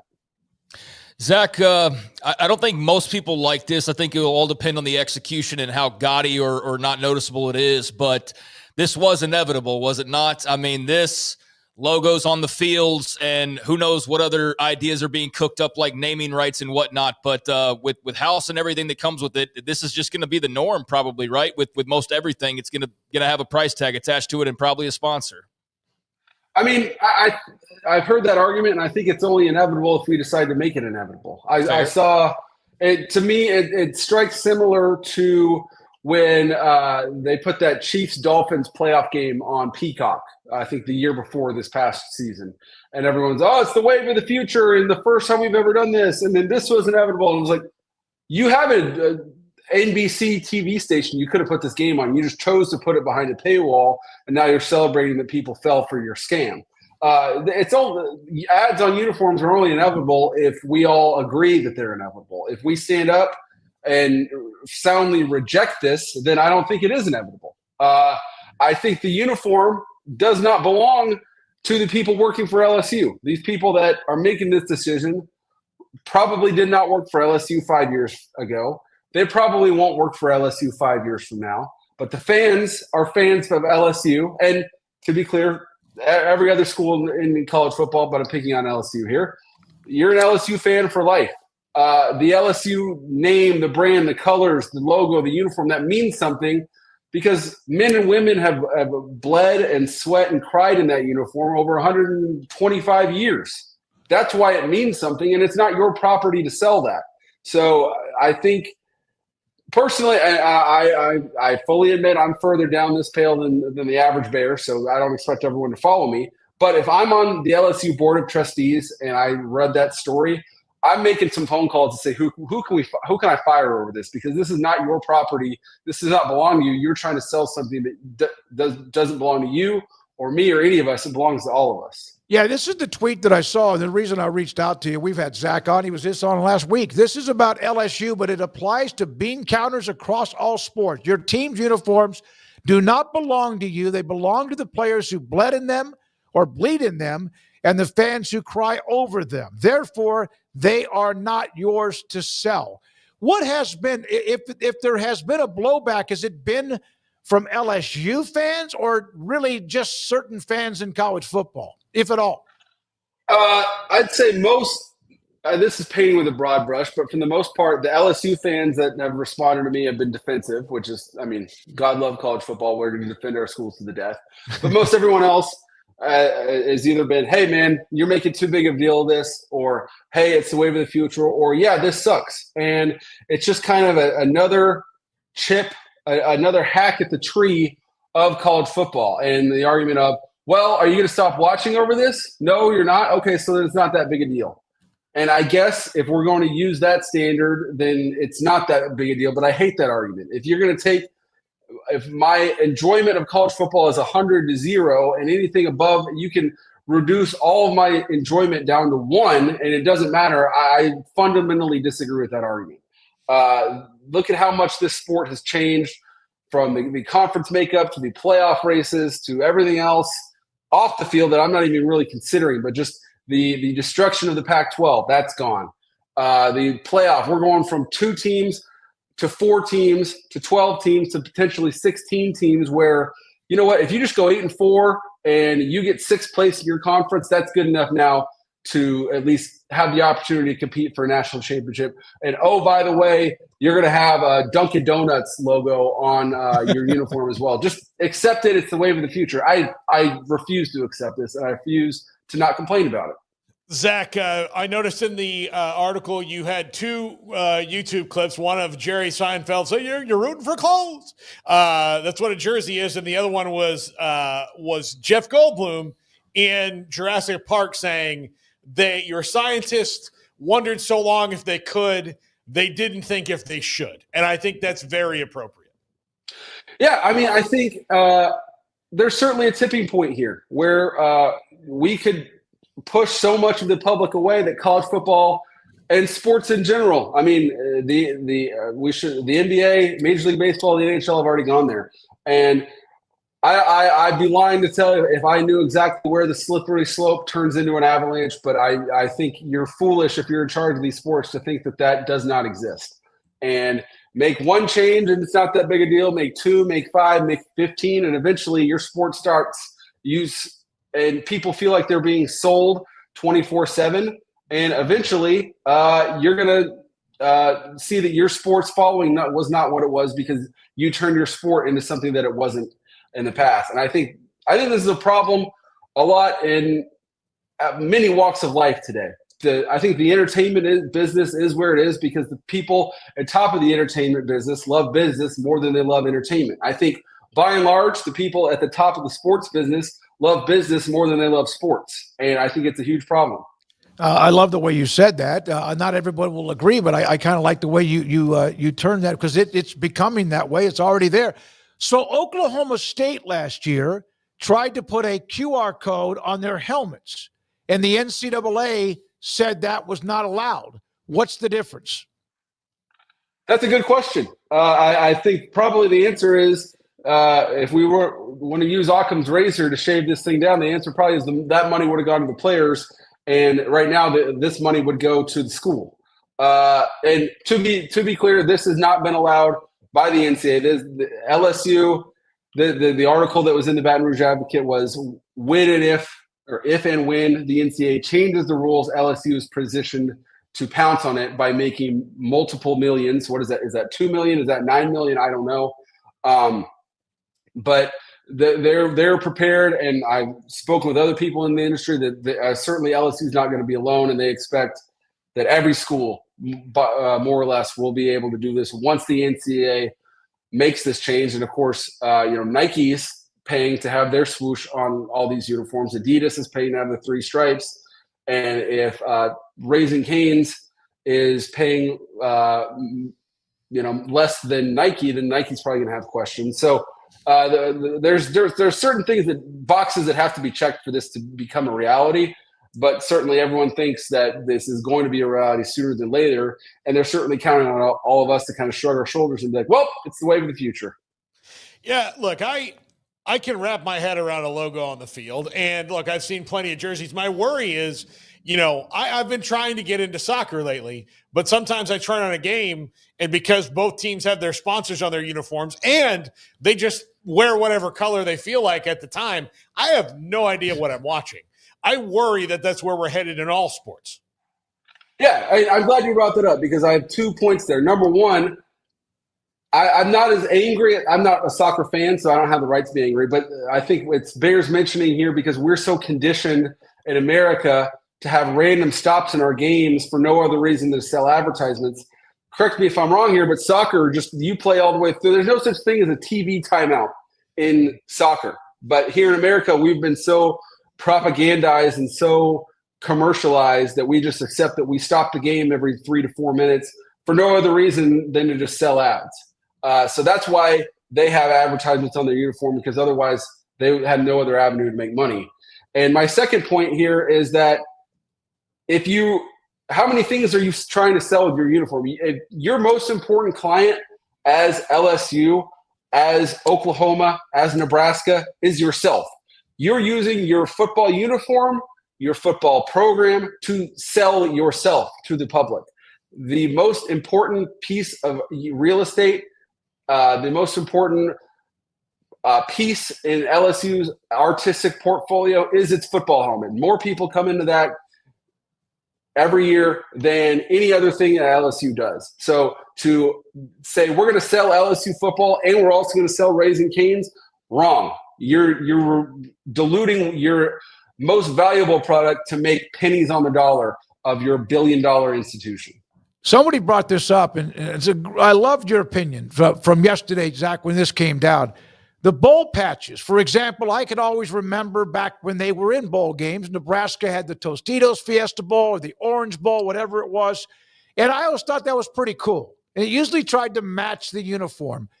But now you could have a team that goes to 4 different bowl games that all of a sudden has to replace the patches. And I want to give Brad Waller credit for that. I'm not sure who makes money on the patches. Is it Tostitos or whoever it might be? But yeah, I always thought one was cool because it was one bowl game. And now I'm not sure they won't add to the uniform. Won't be 4 patches on that. But that was something else that was brought up in the chat room today. Yeah, I love that. I remember the first time as a kid when I watched the Rose Bowl, and I think it was Washington State kind of snaked the little rose petal through their logo, through their helmet decal. And I thought that was a great little touch, and just would I be a college football fanatic today if Washington State hadn't done that? Yes. But was that another step on my journey to devoting my life to this stupid sport? Yes, it was. It was part of the majesty of this sport. And now, instead of that, we're going to snake through a little Skittles logo to make $2 million. Give me a freaking break, dude. Zach, I appreciate you. You felt it. You said it. You have an opinion about it, and you backed it up. Thanks for your time, young man. Appreciate it. Anytime. Yeah, Zach Barnett, footballscoop.com with us on 365 Sports. What are your thoughts, guys, on the we did mention it yesterday as part of the show. I mean, I wouldn't prefer it. If I had my choice, I wouldn't want it to be ads on uniforms, but I also understand where the schools are coming from. And I know he said that it's not an inevitability unless we allow it, but I do think it was inevitable, and you can kind of look at the definition the way you want to look at it. But when we started going down this paying players route, that's when it was inevitable. And that's where my inevitability comes from. His inevitability comes from, well, it's only inevitable if you allow it to happen, but who are we talking about here? We're not talking about it's this old mom and pop shop just trying to make it, and we're not trying to be rich. We just want to satisfy our customers. We're talking about less mom and pops and more like mega Starbucks, Intel, Dell level corporations that they're trying to act and be like and make money like. And so it was inevitable in that I don't think you had any other outcome that you could have expected when money became this free-for-all. Then they were going to go and try and find money any and everywhere they can. And so we're going to see more stadiums with naming rights sooner rather than later. Everyone's going to follow suit with LSU, and it's just a matter of who's going to keep it classy and who's going to go gaudy and really sell out and say, so another 0, and we'll put the logo on the helmet, but then we'll make this much more money, and then we can compete with these guys. And college sports is all everybody doing everything they possibly can to stretch themselves as thin as possible to try and have that inherent advantage, no matter whatever it is. And so this will be no different. And so this is just a matter of how extreme they want to take it. I don't love it, but I understand it. And I do think there's a way to execute it to where it's not gaudy and it's not disrespectful to the history. And I think he's romanticizing a little bit more than I typically do. So I'm looking at it a little bit differently than him. I don't think this ruins the history or tradition of the Southern Cal uniform, unless they go slap a big Apple logo on the side of the helmet, and that will suck. Yeah. But if they do an Apple logo on the chest and they colorize it to where it's not that noticeable, I wouldn't like that, but I would understand it, and I would probably, after a while, not really notice it all that much. We have a super chat from Kim Coulter. Everybody can rip on and denigrate, chastise, and yes, hate on Arch Manning, which we discussed the Heisman odds earlier today, but nobody ever cares to point out that Arch never says one damn word, pure class. Oh, he's a man. Exactly. That's what they do. That's absolutely. That's it. That whole family has been that way. Yeah, because if some of these uniforms that are untouchable, like Texas, untouchable, Alabama, and others, if they've started, very few are still untouchable. but you wonder, it's going to look like a NASCAR front bumper, or maybe the hood or that's whatever. The fear. I mean, but I think that we also go to the extreme right away and we go, oh my God, it's going to be like WNBA uniforms. And it's like, it doesn't have to be. I mean, let's see what LSU even has mocked up first. We know they've got a design for all their sports, but we don't know what that looks like. And so let's see. They might pop it up one day and we go, a beat of beer really doesn't look that bad on the LSU uniform. I don't even really take notice of that all that much. But to the Arch thing, I mean, I have nothing to say bad about the young man. I try to not get personal with younger players, especially covering college sports to begin with. I know it's a little bit different now with them making money and being portrayed and viewed a lot differently. But even in that old era or this era, I don't know how anybody could possibly have a bad word to say unless it's just jealousy or it's just pure hatred from a rivalry. That you're like, and that's what it is. I want this guy to suck. I want him to be an ass because I don't want him to be very likable and not somebody I can just automatically hate. So he's going to let his play do the talking, Kim, to your point. And that'll be a lot of fun whenever we get to see that this season. Thank you for the super chat. Thank you, Garrett, for putting it up. A lot of great discussion. You wonder what we thought maybe 10 years ago. Well, there's no way they'll do that. Players are getting paid straight from schools now. So things do change, and you got to pay for it, and you got to get the scratch, and you got to find the money. And if that's the case, then you might be seeing patches if LSU is approved. And if you're Oklahoma State and they get approved, you better be on the phone quickly to Charlie Baker or somebody else because they were told they couldn't do that. I know a QR code is different, but maybe they can turn that around and maybe be able to ask Mike Gundy about that, or if the Weiberg's there, the AD at Big 12 Media Days next week. Yeah, I think the QR code is a little bit of a different deal, but it doesn't mean OSU can't put a patch on their jersey if that's how it works out and they get that approved. But, it's not the best time in the world for the romantic college football fan, but it's kind of the best of what you make of the situation, and I think there's a lot of scary stuff that could potentially fall off a cliff, like jersey patches, and I see the worry and the concern for that. I'm more of a we'll cross that bridge when we get there. Now, I know you have to prepare yourself. You can't just let things happen and then react to them. So I get kind of wanting to get the word out there, like, we need to voice our displeasure. This sucks. We can't allow this to happen. So I understand where he's coming from with that, because I do think there needs to be some backlash at times. You can't just let them have greed take over everything, but they're going to try to sell everything they humanly can. Well, the big thing I think you worry about, particularly with college sports, is they're forced into this new economy that they don't want to be a part of. Like they didn't want any of this. They wanted to keep their racket going. Yeah. So instead of reducing salaries or other parts of, like, reducing the coaches' salaries or all this, you can't really do that. You can't put the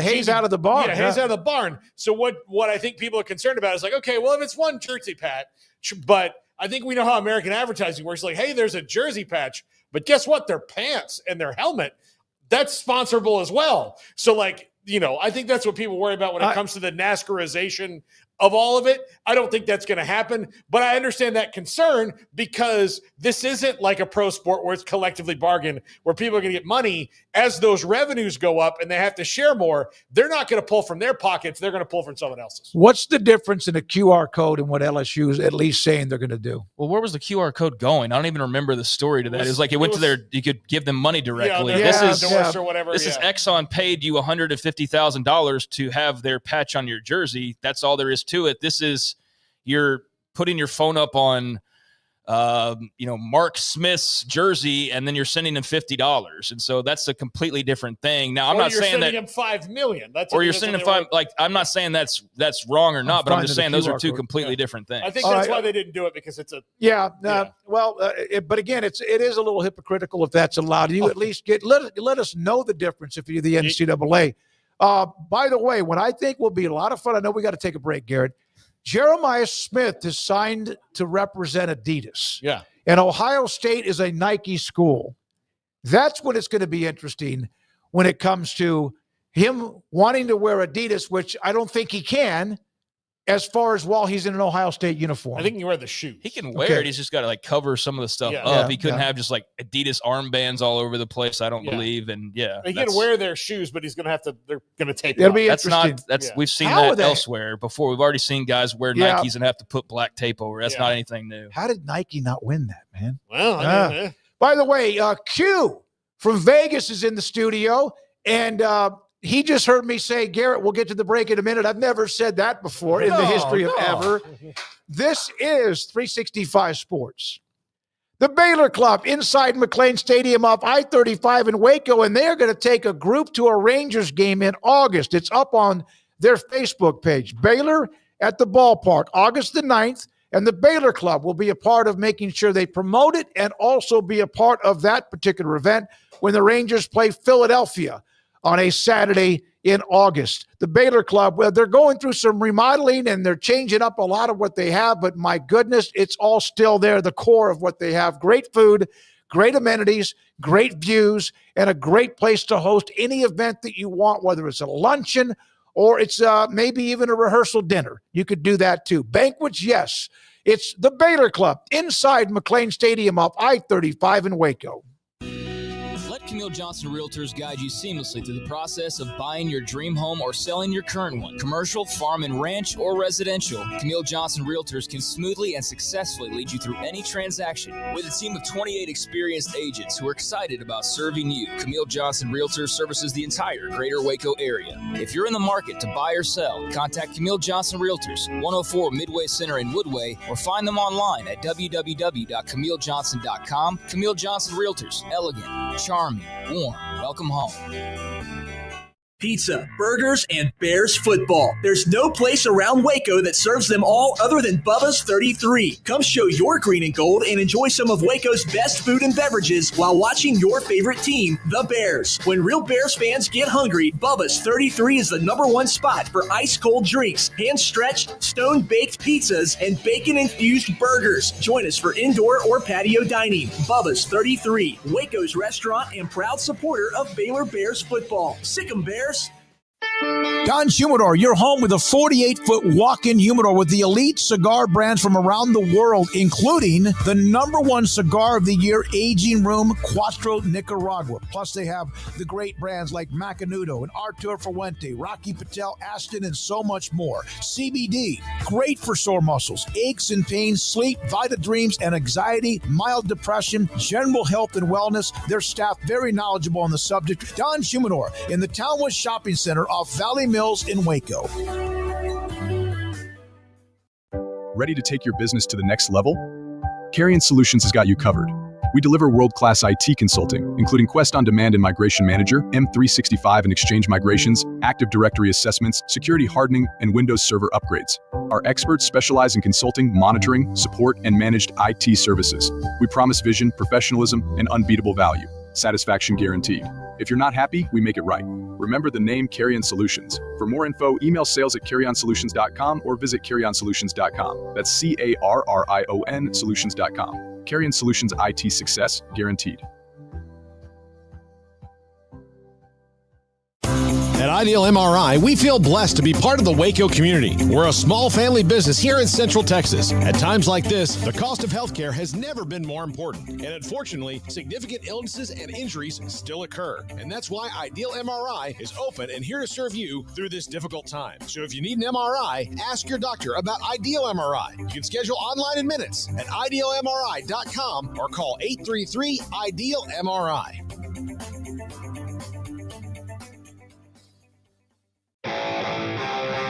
This is 365 Sports. Text us at 254-339-1122. The text line is sponsored by Riverbend's Liquor and Wine, with the most extensive variety of craft beer in Waco. A hidden gem on Lakeshore Drive and 19th Street. Q, stand up and get in front of the cameras, and we can tell everybody, Q is now runs the ESPN company in Vegas. Yeah. He worked here in Waco with us when we were all together. Right there we go. Hold on. Over here. What? There we go. There he is. Radio guy. There we go. Yeah. Yeah. And he runs all the stations in Vegas and covers the Raiders. And, of course, Joe and Q on ESPN middays. Yeah. That's right. For now. Some guy named Rich Eisen coming back. They're like, Rich Eisen, Q, Rich Eisen. Yeah. Hey, you know what? They will know you if they leave you alone. Let him stay where he is. Although Rich Eisen. Yeah.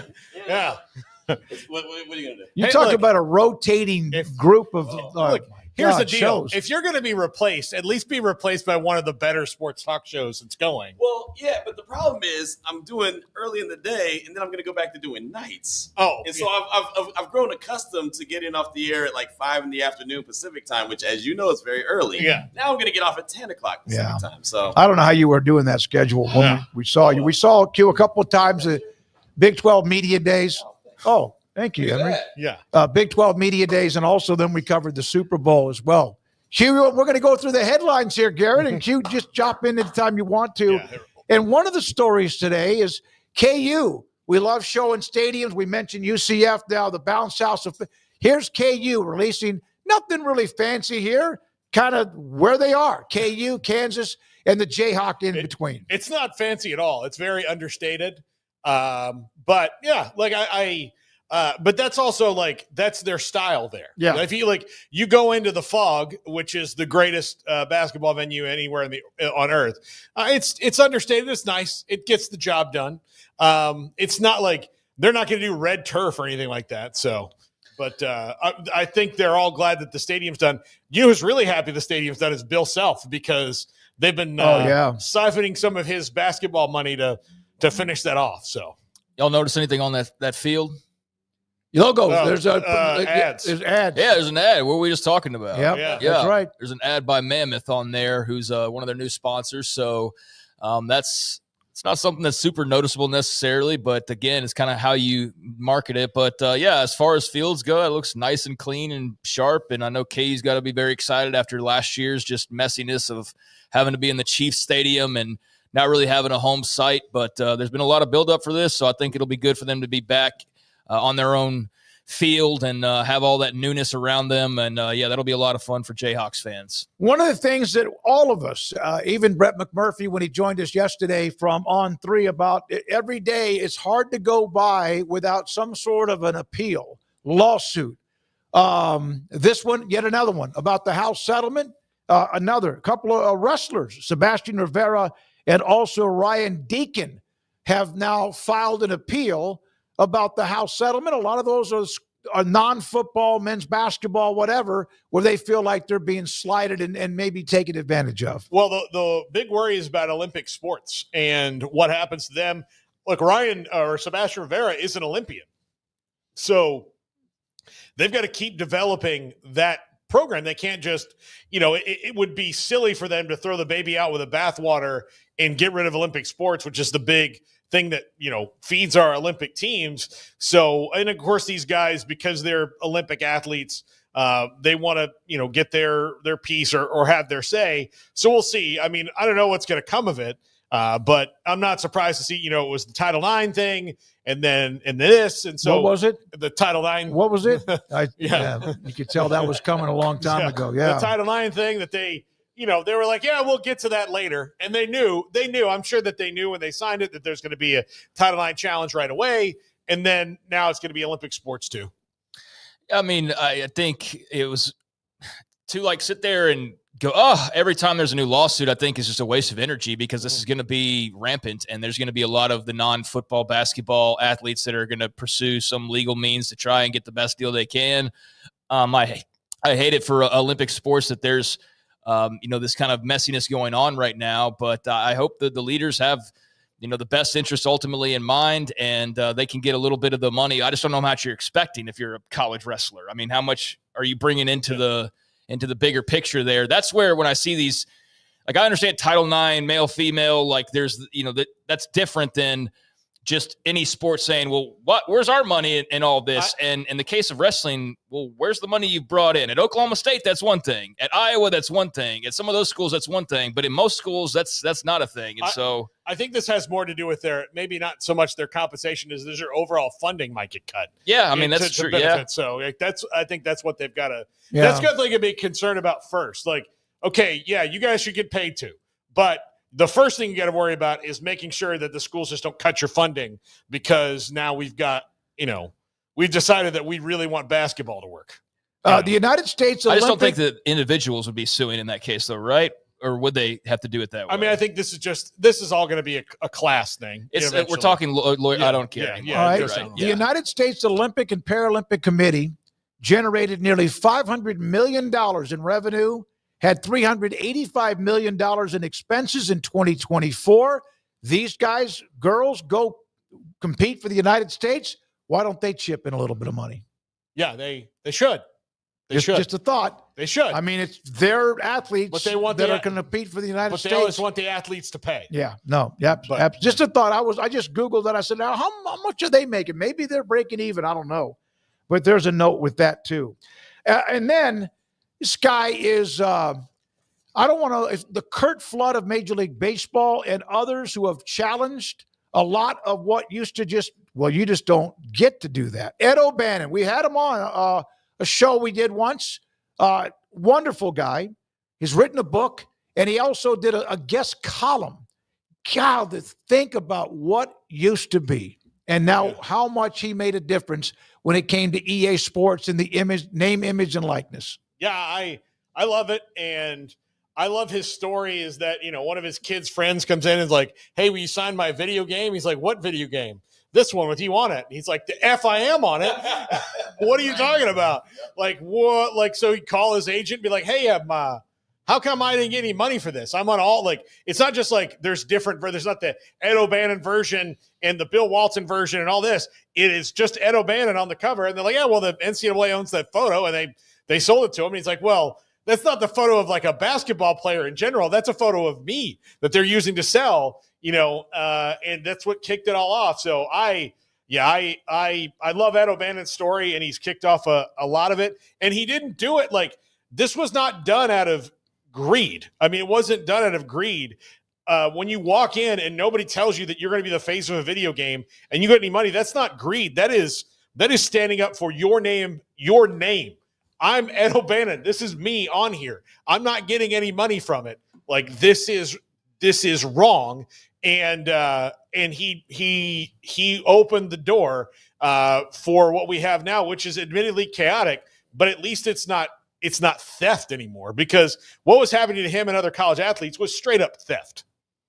No, absolutely. Yeah. Yeah, I mean, I think Paul pretty much summed it up there. I mean, there's part of me that kind of goes, ugh, when I see him, and not him personally, but just in the like, oh man, that's where the ball got rolling, and just the fondness of yesteryear and how things were so simple once upon a time, but they were also highly illegal. So I get that this angelic version I had of college athletics in my head for so long wasn't as angelic and perfect as it appeared, and a lot of people were getting screwed over. So yeah, he was a guy who, in like a Hall of Fame as far as people who made a massive change in college athletics. He's a first ballot guy based on what all this has led to, and just a complete transformation of an entire industry.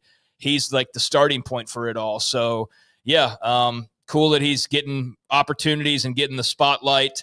Again, I do think there's people that just hear his name. They're like, oh, that damn guy, like he led to all this, but he had every right to lead to all this. And he's done a world of good for probably thousands at this point, when you include athletes and then certainly their families. I mean, think about the alternative and the money where it was going. It was going to crimson-colored waterfalls in Tuscaloosa and to barbershops in College Station and to these things that can matter to some extent but don't matter nearly as much as being able to put food on the table for your parents while you're generating millions of dollars for UCLA or whoever it may be. So, yeah, I mean, he's got a very unique and big place in the telling of college sports and forever will. He didn't sue the NCAA. He was suing EA Sports, wasn't he? Yeah. And then eventually that all led to everything else. Got in it. But he said, he goes, I was EA's enemy, excuse me, Paul, enemy number one, because I challenged their business practice in court about the unfair use of likenesses of players in video games without players' permission and any compensation. That's how it all started. It wasn't my opinion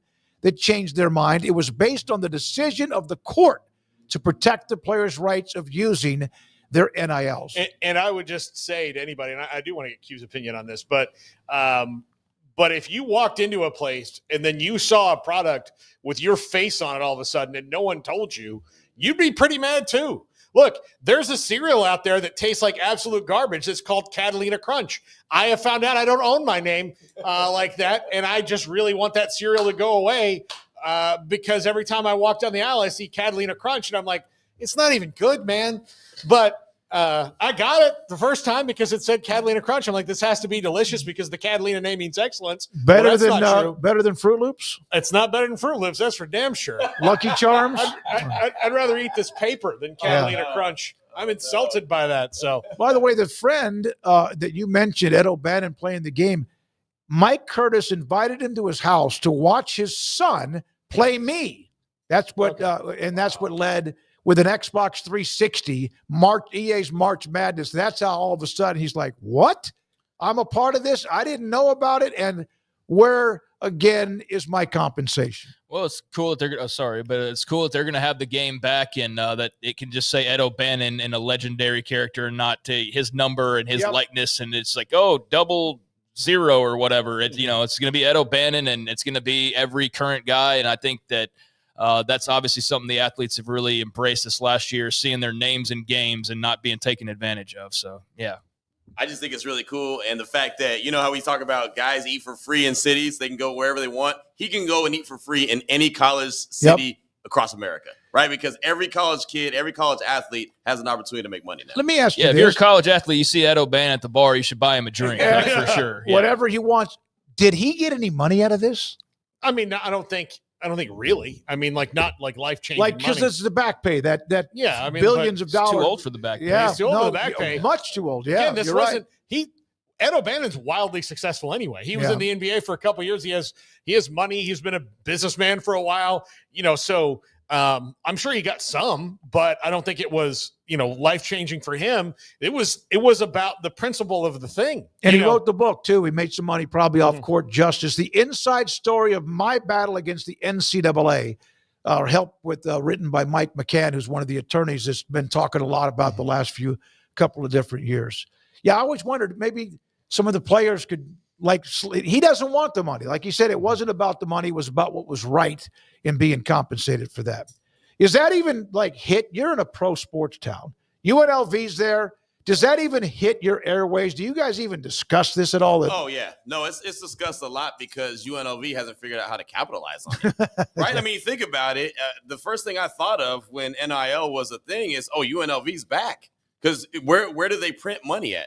In the desert, in Las Vegas. And, UNLV's still not back. So they've got to find someone that can back them and actually get involved in NIL and bring some real talent to this town. If not, then, you know how it goes. Well, they used to have NIL with Jerry Tarkanian.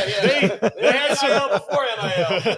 They had some guys. I don't think they want to go to them again. Yeah. They're still buried in the desert. Yeah. Well, yeah, if people remember, Jerry Tarkanian was almost the Lakers coach, and then those guys that were paying for him at UNLV said, no. He's like, but it's a great opportunity for me. Yeah, for you it is. Yep. But no, this is a better one. Basketball story, speaking of Tarkanian, but Baylor and Washington are going to play a home-and-home series in basketball that will start in 25-26, and then also return game in Seattle in 26-27. John Rothstein with that story. And finally, this is as random as it gets. Mickey Spagnola only joins us on Thursdays. He's in Memphis, Paul's hometown. Yeah. And there he was looking at Elvis, pictures of Elvis in Memphis, Tennessee. There's a couple of them. He snapped them, sent them to me. He's on vacation. We'll leave him alone for a week and a half. And there he is with, of course, the maybe single greatest entertainer of all time. He's at Graceland. So, yeah. So, it's a cool, I've been by it. I've never actually been to it. I've always wanted to go just for the tackiness of it. But like a whole room that's all leopard print. And the thing is that celebrities get so big, and Elvis gets so big that he just I'm going to do a whole leopard print room, and no one had the balls to tell him, that's not good looking. Yeah. That's not good. Nobody wants that. Most people thought he was pretty good looking, no matter. No, but I mean the room. Oh, the room itself. Look, okay, yeah. Look, even fat Elvis was probably better looking than most people. So. Yeah, he was a good-looking dude. That's why. Look, he was talented and handsome. Those two, like me. Yeah, describing me, talented and handsome. Yeah. I like it. Yeah, there's not dark. No dark in there. Yeah. Where's that lie detector? Where's that? Here's the other thing. The other thing, when people heard him, they thought he was black, so they're like, "Oh, wow." Yeah, that's right. Yeah, tied it all together. Yeah, he did have some great moves. I don't know if you guys saw the movie. listen to him like, oh, we can't sell this guy. I was like, no, he's not. Yep. When we come back, we're going to look at the Arkansas schedule. Craig's off the radar. It's great to have Q in the studio with us today. We'll hear from Scott Wright on Oklahoma State, Mike Gundy. Ooh, last year, what do they call it? Ick, ooh. That's what it was. He'll discuss that. John McClain and Paul, top 5 at Andrews polls. This is 365 Sports. Let Camille Johnson Realtors guide you seamlessly through the process of buying your dream home or selling your current one. Commercial, farm and ranch, or residential, Camille Johnson Realtors can smoothly and successfully lead you through any transaction. With a team of 28 experienced agents who are excited about serving you, Camille Johnson Realtors services the entire greater Waco area. If you're in the market to buy or sell, contact Camille Johnson Realtors, 104 Midway Center in Woodway, or find them online at www.camillejohnson.com. Camille Johnson Realtors, elegant, charming, warm. Welcome home. Allen Samuels House of Travel is a full-service travel agency with highly experienced travel consultants plus support staff with over a combined 150 years in the travel business. They are ready to take care of any travel situation for you, your family, and your business, and with the kind of knowledge to complete a seamless itinerary trip start to finish. They will search for the best deal to accommodate your budget from air to cars, ship to shore, hotel, and even meeting space. Name a destination and they've been there. They know the places to go, and international and missionary travel is one of their unique specialties. Allen Samuels House of Travel, celebrating 50 years in business. Call Connie, Sherry, Linda, or Bambi at 254-776-2560 or find them on Facebook or at houseoftravelwaco.com.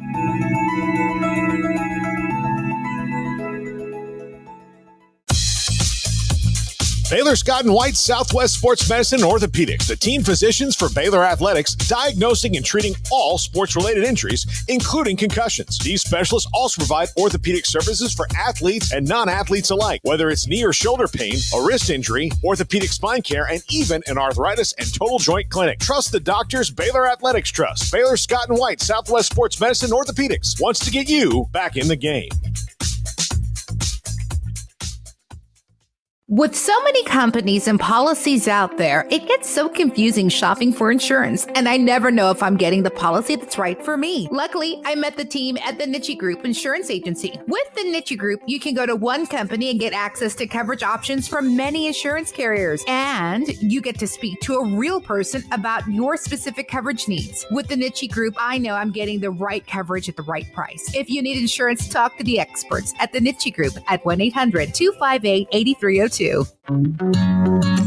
Established in 2007 and independently owned, Alliance Bank Central Texas is committed to helping families and businesses meet their financial goals. From their tellers to their board of directors, they know the importance of superior service and competitive products. Customers have confidence knowing that their financial needs are in good hands. It's your bank, Alliance Bank Central Texas, with 2 Waco locations, 4721 Bosque Boulevard and 191 Archway Drive on Highway 84, and at alliancebanktexas.com. Member FDIC and equal housing lender. Want to send a message to the show? Jump in the Rudy's Country Store and Barbecue chat room. All right, we've been going through many of the conferences. We're right now early on in the SEC, and I think we're going to time this out pretty well by the end of July with, of course, 33 teams in the SEC. We saw Alabama, and my goodness, what they got their hands full, no matter who they are. And now Craig Smoak is the one who's discussed the schedules, looked at some of the uniqueness of it, and it's Arkansas, the Hogs. Yeah, the Razorbacks, and a pretty interesting 2025 schedule with a pretty interesting situation there, as you know that it's getting a little bit hot, and there's some new teams that have come in and made it a little bit of a more crowded room, and some teams they're very familiar with. Couldn't have felt good to see Texas just jump in the SEC and go soaring right away, as much as they're blood rivals with the Longhorns. But a respectable year in 2024 from Sam Pittman and Arkansas, but certainly not one that was in the record books. They finished back half of the SEC, not in the bottom rung, but back little over the middle section there, 7-6 overall for the Razorbacks, and then finished their season with a Liberty Bowl win out in Memphis against Texas Tech to end things above 500. So I know they got a pretty good quarterback coming back.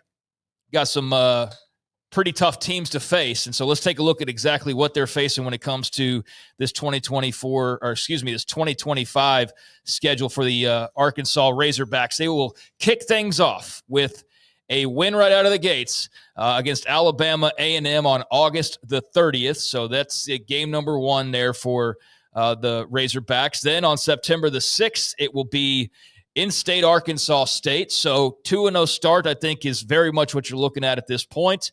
And then September the 13th, it will be the Ole Miss Rebels as SEC play gets started up for both the Rebs and the Hogs there. And then they'll close out their non-conference the following week. So unlike some SEC teams where you have those 2 early games and then you have that Alcorn State in week 11 there towards the end, that's not the case with the Arkansas schedule. They actually have their non-con pretty much wrapped up there in the am I thinking of the 8 conference games, right? Yeah, because they have the one later against Notre Dame. So pardon me on that. But I do have the Ole Miss game before their 3rd non-conference game there against Memphis. And that will come following the bye week. So let's look at that first section. Alabama A&M, Arkansas State, and then Ole Miss on the road. That's weeks 1, 2, 3, and then an early bye week for the Pigs. Yeah, This is a weird schedule the way it works. You've got Ole Miss in the 3rd week. After 2 games, you should win, and then that's going to be a tough one. Memphis, look, going to Memphis and playing Ryan Silverfield is they can put up points. That's not going to be a picnic there, and they're really close to one another. I think that should be a really cool thing. I hope they keep doing that more often than not. And then having to play Notre Dame, even though it's at home. We're not there yet. No, sorry. Yeah. But but it's still tough before you get, that's a weird schedule to have Ole Miss popped in there and in between, your non-cons. Memphis and Ole Miss, by the way, have played 63 times. 63 times. Yeah. I mean, there's some good history there, and the way this was sorted on this one website is not nearly the way I need to be looking at it. So Alabama A&M, Arkansas State at home, SEC against Ole Miss play opening up against Ole Miss on September the 13th, Saturday September the 20th at Memphis, and then Saturday September the 27th. Notre Dame. So there you go with that. The Fighting Irish there. So what I was trying to say earlier and got confused by was I thought they had their non-con all wrapped up before conference play. They don't quite, but they do have it in the first half of the season. There will be no back end week 11, Alcorn State or someone like that. So you will have Alabama A&M, Arkansas State at Memphis, and then Notre Dame on Saturday, September the 27th with Ole Miss on the road sandwiched in between. And then you finally get to catch your breath if you are Pittman and the Hogs there. So, boy, I mean, what are you looking at? I don't think you're picking them to beat Ole Miss on the road. I don't think you're picking them to beat Notre Dame. Memphis could get squirrely, like you said. So 2-3, but if you're 3-2, I think you're feeling good. And if you're any better than that, then you're feeling fantastic. And who knows, maybe this is a pretty special year, but they will be tested early, especially there in weeks 3 through 5. Then they get their first break, and they will return on Saturday, October the 11th, on the road against the Tennessee Vols, who we don't really know much about just yet because of their quarterback situation. How much NIL do you have? Yeah, exactly. I might be if the right price. But at Tennessee and the Vols, which that's going to be extremely difficult, but to what degree, we don't really know because there is that big question at QB with Aguilar now. October the 18th, they will be at home against Texas A&M. Mike Elko and the Aggies rolling into Fayetteville. Then the following week. Isn't that the first time in a while they won't be in Arlington? Yeah. They've been that neutral site for a long time. Which I'm all for, the neutral site. That was a situation and an agreement that made sense for a little while, but at a certain point, it's like, let's get these teams home and home. It's like Baylor and Texas Tech. Like that was cool for a minute, but get them home and home. You know what I think happened with it is Jerry got tired of paying for watching his team lose. Yeah, possibly. Because A&M used to win that game in the fourth quarter, it seemed like annually. And not lose, like A&M wouldn't roll in there and like blow their doors off 38-7. It was Arkansas's up 24-3 in the fourth quarter and then loses 28 or 29-24. And they're like, what the on hell? a walk-off field goal or something, or Yeah. a touchdown at the very end. So, yeah, that will be there at Fayetteville and Auburn on October the 25th at home as well. And they're still going, still no bye week. Then Saturday, November the 1st, it is Mississippi State. So there you go. Finally a break following that Mississippi State game, but you do have at Tennessee, Texas A&M, Auburn, and Mississippi State in that second of 3 phases of this schedule. One note on Notre Dame. They have never played Notre Dame. Arkansas is one of 4 SEC teams that have never faced the Irish. Auburn, Kentucky, Mississippi State, and Arkansas. So that's the first time. That's 2. Yeah. I mean, back in the 60s and 70s, Arkansas was really good. I'm surprised they didn't never meet in a played. bowl game or Yeah. something like that. Yeah, absolutely. It's the Lou Holtz Bowl there when they played Notre Dame. But the I think we'll know after that A&M game based on how front-loaded this – I mean, look, it's front-loaded and back-loaded It's here. But, pretty loaded, yeah. But how front-loaded it is, whether Sam Pittman's probably coming back or not. I think we'll have a pretty good idea. I think we'll have a good idea, and, yeah, they might have started putting out feelers at that point if things aren't going very well for him. But, yeah, that second stretch, no easy task, but they'll return for 3 games. And this will be easy, right? 3 games at the end of the year. Here's where the schedule clears up. Saturday, November 15th, you've taken a little bit of a break, and you go to Death Valley to take on the LSU Tigers. That'll be followed by a trip to Austin to take on the Texas Longhorns, and then finally on November the 29th, all Saturday games, by the way, for Arkansas, so they do catch that break. But on Saturday, November the 29th, it'll be Missouri Tigers in Fayetteville. So they get 3 straight home games there, then get a couple back-to-back road contests that'll be steep climbing, and then get to end things back at home with Missouri. But that's no gimme game either. So there you go. There's that last phase at LSU, at Texas, and then Missouri at home. That'll be fun for Arkansas fans, maybe not in terms of outcomes, but as far as a couple of road trips back-to-back, go to Death Valley and Austin, it's a pretty good little combination there. Well, they also don't have, like, this is not an exhaustive – this is like the opposite of a Big Ten schedule. The distances they're going is, they're going to Mississippi and Tennessee, and they're going to Texas, Baton Rouge and Austin. and Louisiana. So they're really not going anywhere that doesn't border them at least a little close. Like Ole Miss was just outside the playoff. Close. Notre Dame was in the playoff. Tennessee was in the playoff. LSU, they were disappointing, but Texas was in the semifinals. So this is for a school that they need to be they need to get more than just get to a bowl game. This is going to be daunting. Here's the other thing I'll point out. Of the 2 schools that Arkansas fans hate the most are LSU and Texas. Yep. They didn't stop hating Texas when they went to the SEC. They still hated them. They had some doozy non-conference games. Exactly. That Arkansas, Matt Jones and them You have to put a play hickey on them the horns. back-to-back on the road at the end of the season when you may have already decided to fire your coach. Yeah. 5-7 schedule, 6-6 at best. 5-7, 6-6. Well, that's probably meaning the end of Sam Pittman. It might be regardless, but yeah, that definitely looks like it's expectation-wise. You're probably starting in the middle of the road at best, and then anything beyond that would be a welcome surprise. But as far as who they don't play, because they do have some tough teams on this schedule, but they also miss out on some tough teams because now we have super conferences. So you're not going to play everybody, obviously, and that means they're not playing Alabama. They're not playing Florida. They're not playing Georgia. They're not playing Kentucky. They're not playing Oklahoma. They're not playing Lenora Sellers in South Carolina. And they're not playing Vanderbilt, which that now actually matters because of Diego Pavia. So they do miss out, but that's also showing you the depth of the SEC, that they play a handful of really good teams, but they also miss a handful of really good teams. But, they catch some breaks, and then again, not really. We do discuss the SEC at times about their arrogance and, all of that. But my God, Tennessee, LSU, and Texas and Ole Miss, and they missed those ones you mentioned. I mean, can you imagine if the algorithm flipped on you and you had a couple of the other, like Georgia and Alabama in there? Because it's supposed to be an algorithm. You're not supposed to, we're not going to let it, you have to play 8 of them. But that does show the depth of the SEC with the name brands they have.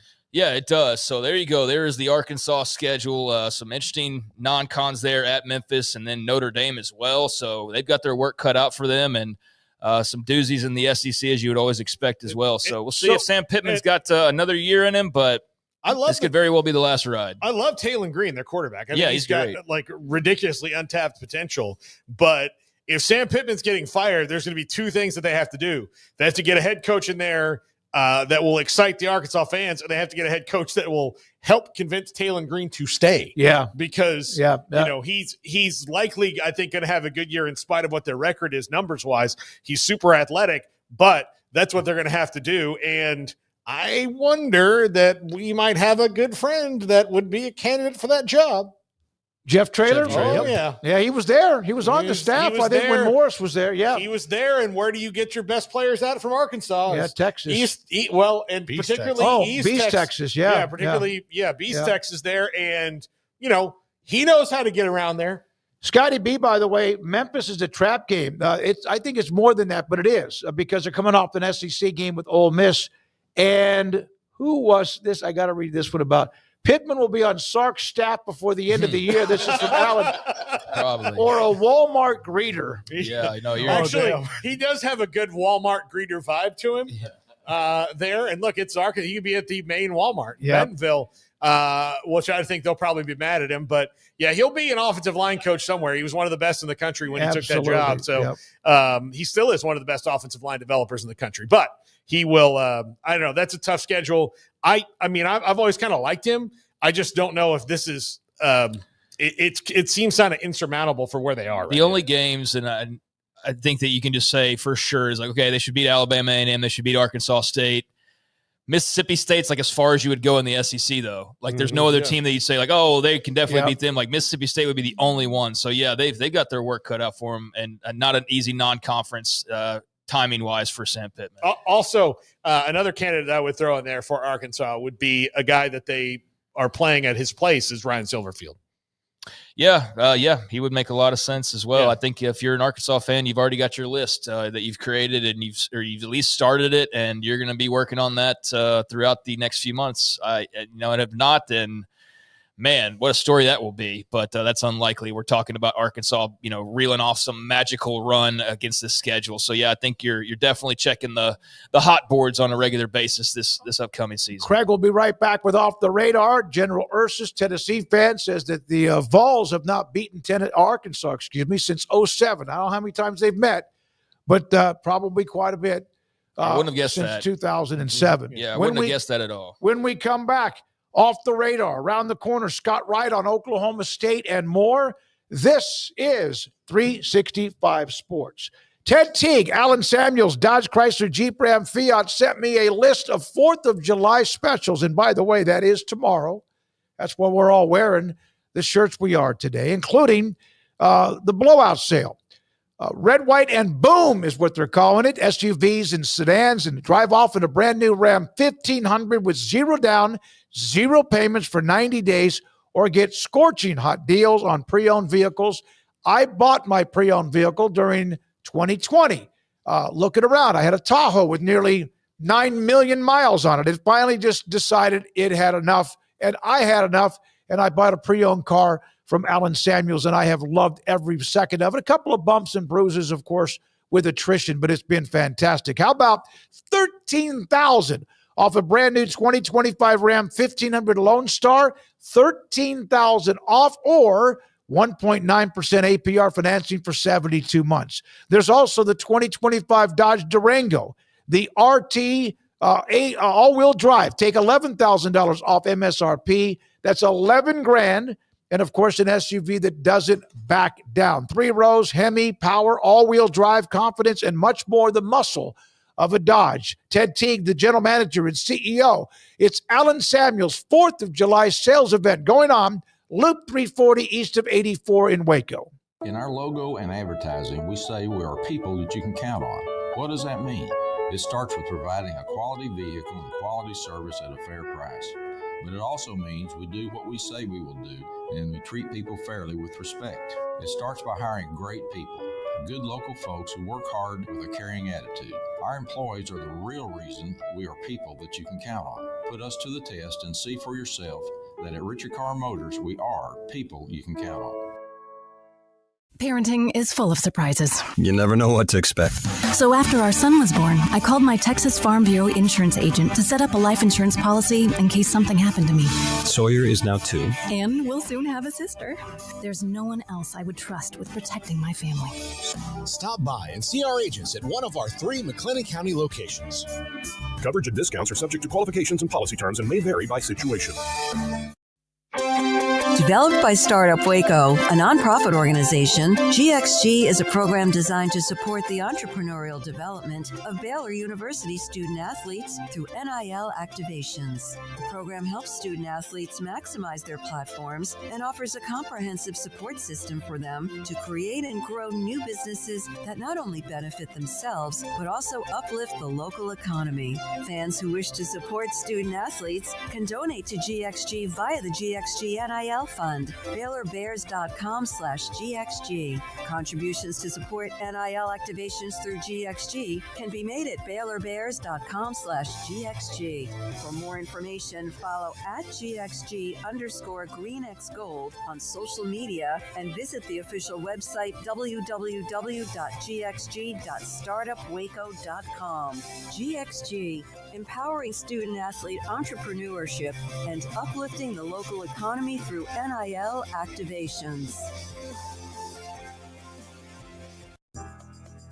Riverbend Liquor and Wine now has 2 locations to serve you. The original on Lakeshore Drive at North 19th Street and the brand new spot in downtown Waco at 600 Franklin Avenue. If you're looking for the best in craft beers or local Texas bourbons, then the original is the place to be. And for the latest trends and online phenomenons, head downtown to the Franklin location. Either way, you're going to get the same great variety, customer service, and speedy experience. Check out both locations on their Facebook and Instagram pages. Riverbend Liquor and Wine, Lakeshore Drive at North 19th Street, and now downtown on Franklin Avenue.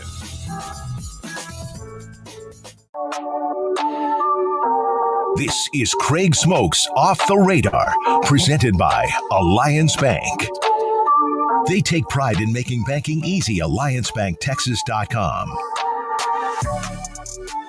All right, welcome back to 365 Sports. Time for a little Off the Radar, which means we're taking a look at a grab bag of stories from around the world of sports. And there's something that just came across, I guess maybe in the last hour or so. I've been pretty busy talking here, so I've been trying to sort of read through it during the break, but it comes from our friend Matt Baker over at The Athletic, and it has to do with the ACC and a Super League clause in the agreement with FSU and Clemson. So bear in mind, I'm just kind of seeing this for the first time, but I'll sort of roll through it here because, quite frankly, I've got a couple other headlines, but this is actually a slower day, so this is good timing, quite frankly.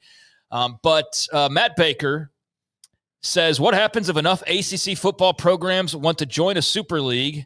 That hypothetical, however realistic or unrealistic it may be, is addressed in the settlement agreement that ended the conference's dueling 17th-month litigation with Florida State and Clemson. The Athletic obtained a 68-page agreement following public records requests to both FSU and Clemson that also formalizes the conference's withdrawal fees and sheds more insight into how they will distribute money. So it gets into what the cost will be to leave the ACC, which in 25-26 is $165 million. So you can see where not everybody was lining up to just go do that right away. But it drops by $18 million every year. The figure does stay at $75 million from 2030 to 2031, from 2030-31 through 2036, which is the end of the deal entirely. Okay, so it does keep dropping, but then there hits that phase where it's just going to stay at 75 for the last remaining years of that contract. That we knew in March. That was what was presented as a part of the settlement and the framework of all that. Also, we knew, right, that they would get to keep their TV rights. That was known, was it, Paul? Yeah. Okay, so they get to keep their future TV rights. So if you didn't have that, then obviously you're not as attractive because you can't suddenly make money off Florida State. Well, you'd still like to maybe have them, but you really want to make money off them. So that was a big deal. And then it gets into the fact that all the contracts for the Big Ten, SEC, and CFP are expiring between 2030 and 34. So everybody's getting ready for another big, massive change. But it gets into The ACC's exit deadline, it says schools must file a notice to withdraw by June 1st to leave the league 13 months later at the end of next June. Previously, that date was August the 15th. It gets into the split of the money, and Clemson and Florida State basically walk away like barons, like robber barons. They get the heart of the deal. But the Super League part is why I'm concentrating on this, because according to the article, there's officially called an option of limited withdrawal, and it says that if 6 members were to leave the same sport specifically, to join a single sport league, conference, or other association alongside other schools, they'll owe $75 million or 50% of the current withdrawal figure. But the point of this being that, I guess, for Matt Baker's viewpoint, is that if FSU, Clemson, Miami, and North Carolina and a couple others wanted to go join a football super league, they could still be ACC members in basketball, baseball, and everything else. But if there were to be this opportunity for football, they could, in theory, because of this agreement, go and join that and not have to pay like some ACC withdrawal fee for a complete exit. Does that make sense? Well, I thought it says, no, it does. But and this is gonna spurn a lot of different theories here. They'll owe $75 million or 50% of the withdrawal fee. So they'll still have to pay a pretty good chunk. They'll still have to pay a good chunk. That's much more manageable. But the difference is, and granted, this just dropped, so I was kind of reading through it, but I don't think anybody's I think there's been thoughts about it, but I don't know how deep we've gotten into, well, what if it was just football only? Like, we've talked about how it needs to split. Well, in theory, this would be manageable to go and do that split of, all right, football just needs to be completely separate. We need to do away with this or that, just have all the best teams. In theory, that would be the pathway for Florida State, Clemson, and whatever gaggle of others that wanted to go join a football-specific Super League. Here's the details on how that could be done and the money that would be involved. I would tell you he left SMU out of that because they'll pay their way into anything. But true. But I mean, it's still new. The other thing I think is very noticeable in this is Clemson and Florida State must both approve of any future changes to the ACC's financial payouts. Right. So if they come up with some model that Boston College says, hey, we can get another $6 million for us. If FSU and Clemson don't like it, it's not going to happen. Well, it sounds like the Big Ten and SEC. Well, I mean, in their way, it sounds like it sounds like Texas and Oklahoma. No, that's what it sounds like. Which I can see Florida State and Clemson having carried the league as far as television numbers go for so long, looking at the Big 12 and going, we should have done that from the start, which is not really the best way to run a conference. Clemson estimates that over 6 years, the new agreement could be worth as much as $120 million a year. $20 million a year. That raises, that bumps you up. That puts you closer to the SEC total when it comes to annual income. Revenue. So I just found that interesting that Matt Baker dropped a new piece, and it gets in. So if you're into the details of the settlement between the schools and the ACC, that's got a lot of stuff that you probably already know if you're interested in that story. But he did, I guess, term the Super League provision is what he called it. So we've had talks about that. I've definitely come across other people who have floated the idea of, well, football just needs to be separate or basketball just needs to be separate.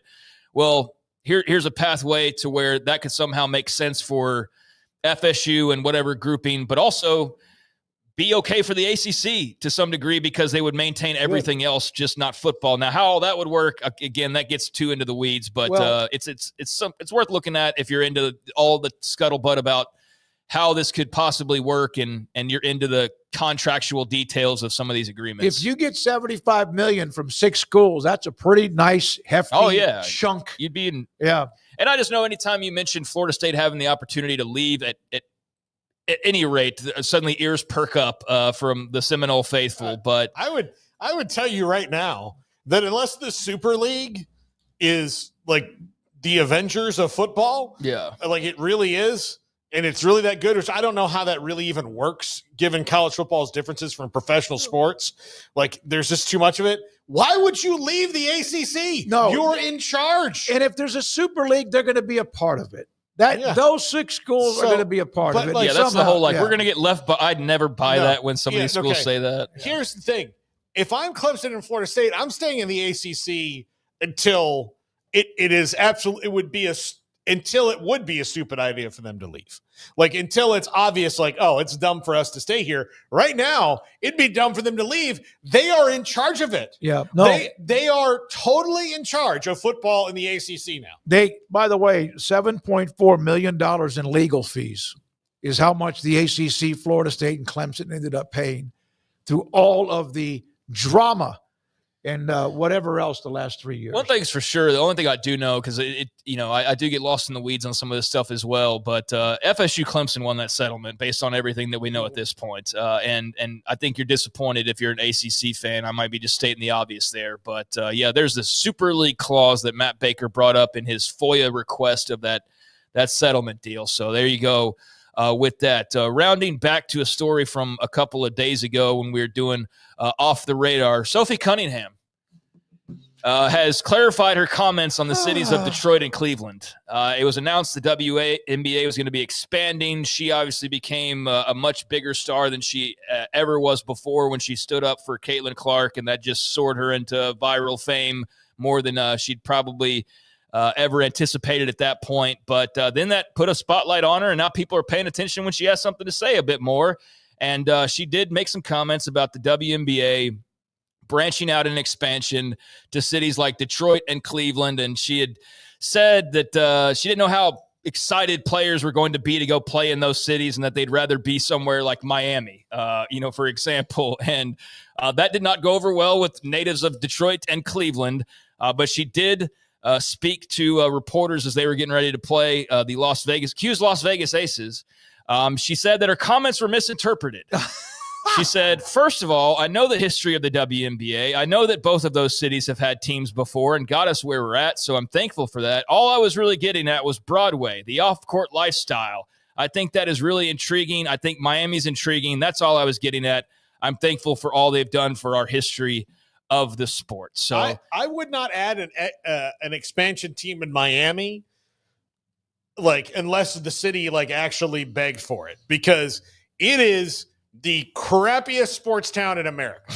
And not because of the teams, because the fans are star whores and they only care, they're not passionate unless it's good. And not that that's not the case for everybody, but more than good. They have to have rock stars. They have to be great, and they have to have big time. Wade, LeBron. They're the opposite of Chicago. Chicago sports fans go and they suffer through the pain because they just do it. And then when they're rewarded when they're good, they know it was there. You could there are a ton of Miami sports fans across all the sports that people are like, yeah, I was there the night that Alonzo Mourning did this. No, you weren't, because they weren't that good yet. They just don't go. And look, it's one of those things where there's a ton to do, but man, I would not throw a WNBA team in there, an expansion team that's going to have to suffer through emptier arenas than anybody else because they're like, well, Caitlin Clark didn't play there, so I don't care. Do you know who wanted a team? Oklahoma City. By the way, Emory, they were wanting. Tulsa had one, right, Emory? The Tulsa Shock or whatever they became were called. the Dallas Wings. Yeah. Oklahoma City was one of those that was very interested. Sophie Cunningham will have to take, and she probably will have a limo driver or Uber or taxi, because if she drives in those cities, they will slash her tires. Yeah, I don't know. Well, they were upset, but she did clarify, so I'm sure everybody's calmed down now and everything's A-okay. But just kind of funny to see how fame comes, and then all of a sudden you go from Little Miss Popularity, you make a comment that you think's probably not that bad, and next thing you know, the inbox that was flooded with all this love for defending Caitlin Clark the week before is suddenly filled with angry people from Detroit and Cleveland and wherever telling you how much you suck and this and that. And so I get where she's coming from. She wants to have her cake and eat it too. She wants to play ball and party, and doesn't exactly feel like Detroit's maybe the best place for that. But meanwhile, a couple other notes. Clayton Kershaw has reached the 3,000 strikeout mark. Walk-off win for the Dodgers against the White Sox. He needed 3 strikeouts to reach 3,000. And, it created a lot of drama. But Kershaw did eventually get his 3,000 strikeout. And so he is member number 20 of that exclusive club. Struck out Miguel Vargas on a curveball in the 3rd inning. Lane Sosa for the final out of the 5th. And at 92 pitches, that was where he left things. And, he's a big-time, badass pitcher from the state of Texas who's had a great career and now at 3,000 strikeouts. When you played baseball, there was I think a summer league team or something that you played against a guy that was a Highland Park star. And I'm not so sure it wouldn't have been Kershaw, would it? No. It was in Mount Pleasant, Texas. I'll never forget it. I was at that game. It may have been Chris Young. Who's now the general manager of the Texas Rangers. I don't think he would be Chris Young. I don't know how big of a star you're. I think it was Sandy Koufax. Yeah, I think it was Manny Ramirez or something. I don't know, but he eventually went out there for the 6th inning, got his final, got the final out for 3,000, and 20-member club. Clayton Kershaw, just the 4th left-hander, along with CeCe Sabathia, Randy Johnson, and Steve Carlton. So a pretty big milestone there for the young man from Highland Park. Carlton, that's back in my days of growing up. All right, that's awesome. But by the way, no, go ahead. Go ahead. I was going to ask. Didn't know if Paul had anything on 3,000 hits. I love Clayton Kershaw. I think he's a really fun pitcher to watch. Part of the reason I was so mad at the Astros was because I do really like Clayton Kershaw. I've always watched him pitch, and he had this unhittable changeup until they started banging on trash cans, which I still to this day wonder what would have been if they didn't. The called strike last night, I think, might have been an off-speed pitch. Speaking of, you know who taught him how to do that? I saw a video the other day. Is they're doing some big Dodger Fest thing when he was a really young player. And it was him and Sandy Koufax. And Sandy Koufax, they exchanged autographed baseballs with each other. And Sandy Koufax, they were up there talking, and he goes, "How did you throw and he showed him how to throw the changeup. And since then, he's been essentially throwing Sandy Koufax's changeup. 4th fastest to get to 3,000 strikeouts. Randy Johnson, Max Scherzer, and Pedro Martinez are 1, 2, and 3. And now Kershaw, even faster than Nolan Ryan to get to 3,000 strikeouts. Yeah, so I'll just rip off the 20. Kershaw, Smoltz, Sabathia, Schilling, Gibson, Pedro, Fergie Jenkins, Necro, Maddox, Scherzer. Then top 10, you got Verlander, Walter Johnson, Gaylord Perry, Don Sutton. Guys have old-timers now in this top 10. Tom Seaver, Bert Blyleven. If you were to ask a younger person today, name your top 10, they're going it's Kershaw and all these probably Pedro and Randy Johnson. They're the back of the line. All these older guys pitched for way longer, but Blyleven's at 5. Carlton at 4. Then you have Roger Clemens at 3. Randy Johnson is at 2. And then you have Nolan Ryan there at number 1. And so Kershaw only needs 2,714 more strikeouts to tie Nolan Ryan for number 1. Active players, Verlander, Scherzer, and Kershaw. Double what he's already done to get to Nolan Ryan. Yeah, that's the Nolan Ryan thing. The guy he is like a transformer or something like that when he pitched for as long as he did, 5,700 or whatever his numbers is. So Verlander, Scherzer, and Kershaw active at 3,000 or better. I was wondering about how many more, who's next in line. Greinke made a run at it and is at 29.79, and he's done, right? God, don't you wish he could have just pitched, get to 3,000, because that's a threshold that still matters. Greinke, by the end, I don't think he cared about his numbers at all. He was just out there pitching. Yeah. And if you told, I'm sure somebody told him, you're only 21 strikeouts away, and he's like, that's 7, 8 more games. You were speeding. Yeah, I think I'm just kind of done. I remember watching him at the end because he had some anxiety problems that kind of derailed his career a little bit. Right. And he was he got to a point where he had gotten to this great place. He's I'm just going to go pitch. And if they told him hey, you could have been at 3,000 strikeouts, he's who cares? Yeah, that's so. Cole Hamels made a run at it, but he was Chris Sale is the next in line, I believe, as far as active pitchers, who at least he's at 2,500. And he hurt. Yes. Yeah. All right. We're now joined by Scott Wright, the Oklahoman, covers Oklahoma State. Craig? Oh, I'm sorry. Did you have? No, go ahead. No, I screwed that up. Is there another story that you want to? No, we got Scott. We're now joined by Scott Wright, the Oklahoman, who covers Oklahoma State. Scott, we're all debating. We've been discussing this. My God, what an awful year it was for Mike Gundy in Oklahoma State football. I just don't know. Who are they? Who are they, and are they ready to run and get back into the mix of this thing?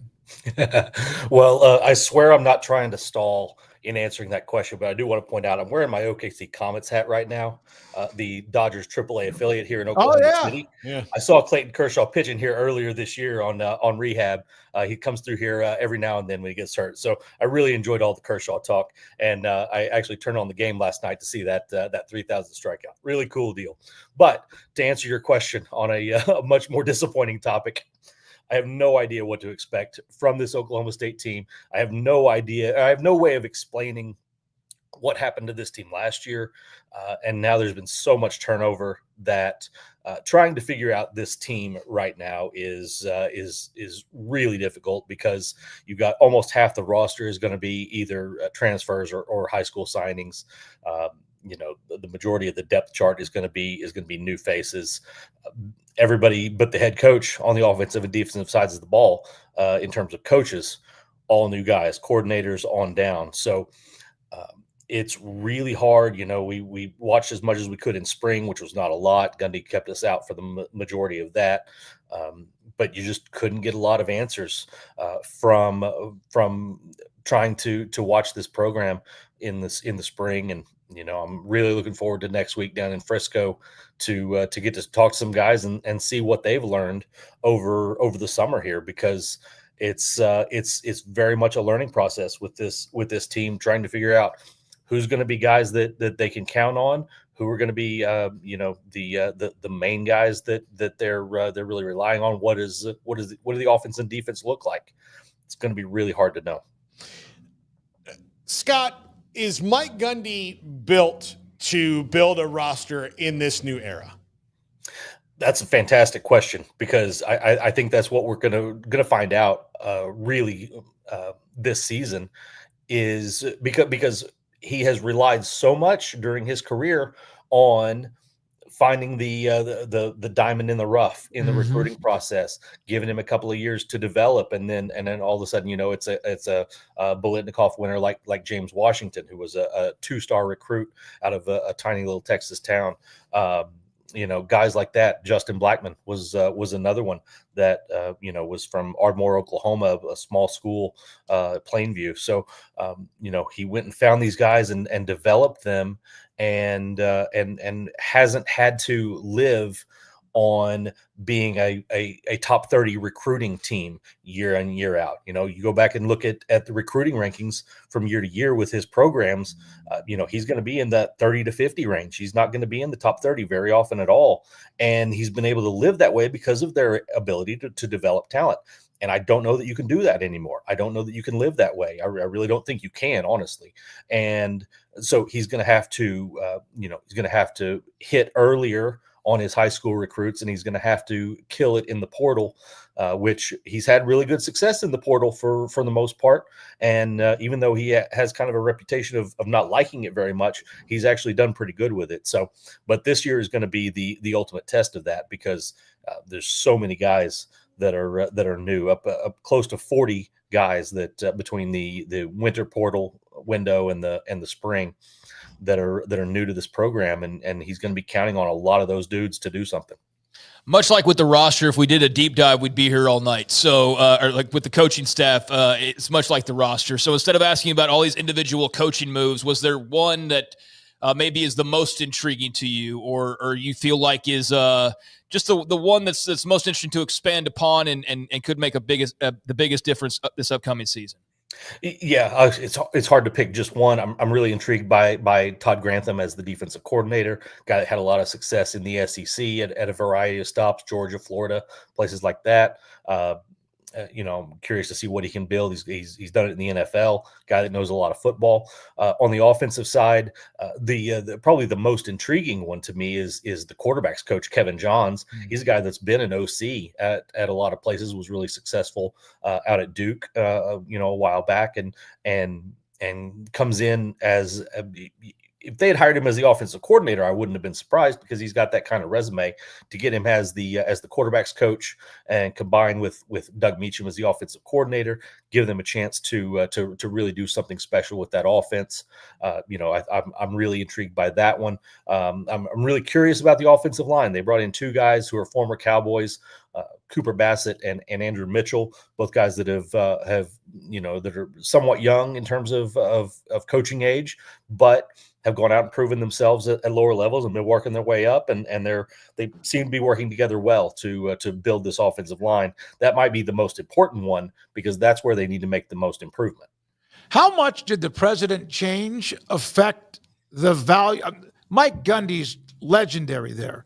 How much did some of the administration change affect his inner circle?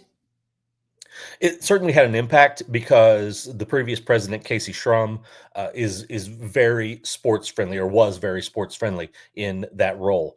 And President Hess, he comes around to some sports stuff, but he's not as directly involved the way that Dr. Shrum was. So it's a very different feel. If you go back over Mike Gundy's career to before the administration of Chad Weiberg and Casey Shrum, when it was President Burns Hargis and Athletic Director Mike Holder, it was a very contentious time. Boone Pickens was still alive at that time as well, and they didn't always get along either. There were some butting of heads that happened in that time for Gundy. But when in July of 2021, when Shrum and Weiberg both took over at the same time, things became a lot smoother for Mike Gundy.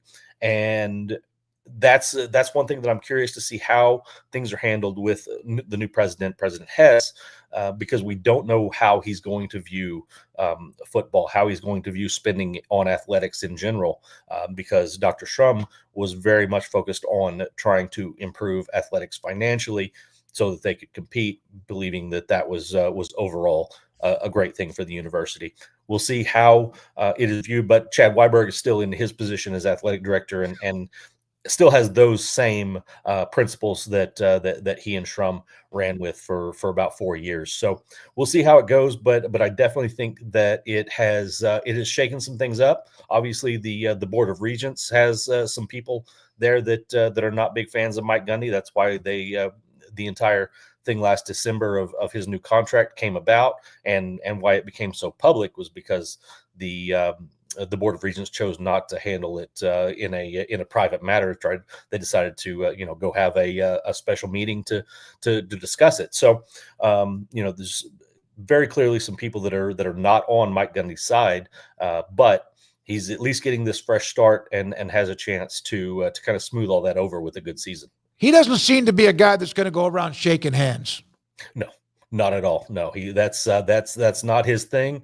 Never has been. Even with Boone Pickens, he did what he had to do to maintain that relationship, and Boone cared very much about building, both physically and metaphorically building Oklahoma State athletics, and some of that was necessary in that relationship, but in general, that is not what Mike Gundy is comfortable with. That's just not his type of thing, and he's really a fairly private person outside of football. Last year's biggest disappointment, I would think, started that along that offensive line that was all veteran laden, all guys returning, some 300 starts or something that they threw out there that all these guys had combined. And then it was just not good. It affected Ollie Gordon. It affected Alan Bowman. It affected everything that went on of what everybody thought was going to be a repeat of 2023. How have they tried to repair that? And seeing as all those guys are pretty much gone, is it going to be better just because it's new, or is that even more nerve-wracking that you have no idea how this will gel? Yeah. Before I answer that, I want to give you my favorite one of those stats that we threw out last year about that offensive line, because you had a bunch of 5th and 6th year seniors. The starting 5 on the offensive line for Oklahoma State was actually average age older than the starting 5 for the Oklahoma City Thunder. That's how crazy this was last year. So, but yeah, it's absolutely nerve-wracking because you just have no idea. The entire starting five graduated. A couple of guys behind them either graduated or went into the portal. Almost the entire two deep is going to be new guys. There's a couple of guys back from last year that still have a chance to either be in the two deep or on the starting five. But it's hard to know were those guys good enough to play last year. Should they have been playing last year? Maybe. I don't know. But then you got all the new guys, two new coaches that I talked about, a whole new philosophy in terms of how they're being coached up there.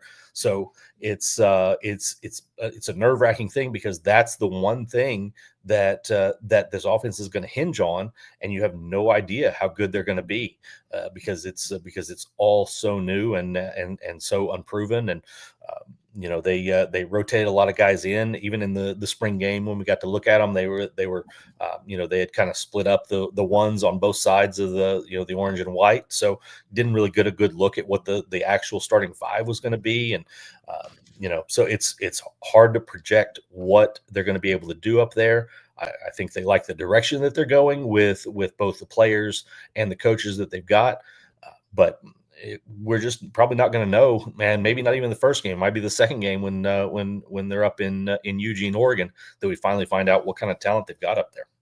Can't tell if is that a Thunder hat you have on there, Scott? No. It's my OKC Comets. Okay, yeah, I couldn't tell. Dodgers AAA. Okay, yeah, no, I couldn't tell what it was, so that's why I was asking about it. But I'm assuming you're a Thunder fan. I wouldn't call myself a fan. I cover the team from time to time when they let me in the building. So gotcha. I try to maintain my objectivity in that form. I was just wondering because, man, that's a massive deal for the state. I got so much family up there, and it just seems like it's just the biggest. And we got one of our producers, massive Thunder fan from up there. It just seems like a very cool time to be in Oklahoma with the big championship win.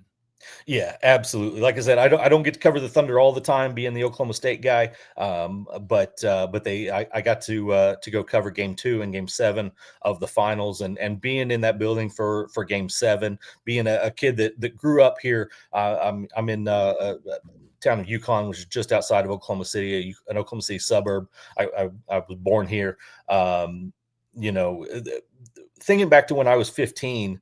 And I started thinking about a future in sports media. I never envisioned a legitimate professional franchise being in Oklahoma City. I hoped it might happen someday, but never would have thought about it. Never would have thought about an NBA Finals Game 7 in Oklahoma City, and just witnessing it was just one of the most amazing things in my lifetime. It's the biggest basketball game we've ever had here, bigger than anything that Oklahoma State or OU have participated in. So just a really cool moment. The parade, all of it, just been a fantastic thing for our state. I love that area where they have the arena, and I know they're building another one, right? And the baseball park, which is why you have the hat on. What's that area called again? What's that? So the baseball stadium is in Bricktown. Bricktown. The arena is just across the bridge on the other side, that I guess would just be called downtown.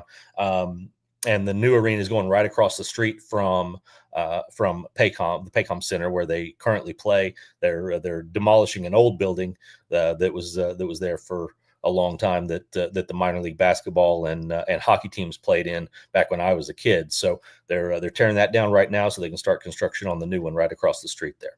Can you FedEx Mickey Mantle's Steakhouse to us, please? Listen, that's other than the Thunder Game 7 championship, Mickey Mantle's Steakhouse is probably about the best thing we got going in Oklahoma City. Oh my God! I would say Knicks also. Oh, okay. Yes. All right. You're a veteran. Okay. I see what we're dealing with now. No, Very it's nice. not. That's the second pick of the draft. Mickey Mantle's Steakhouse. Yeah.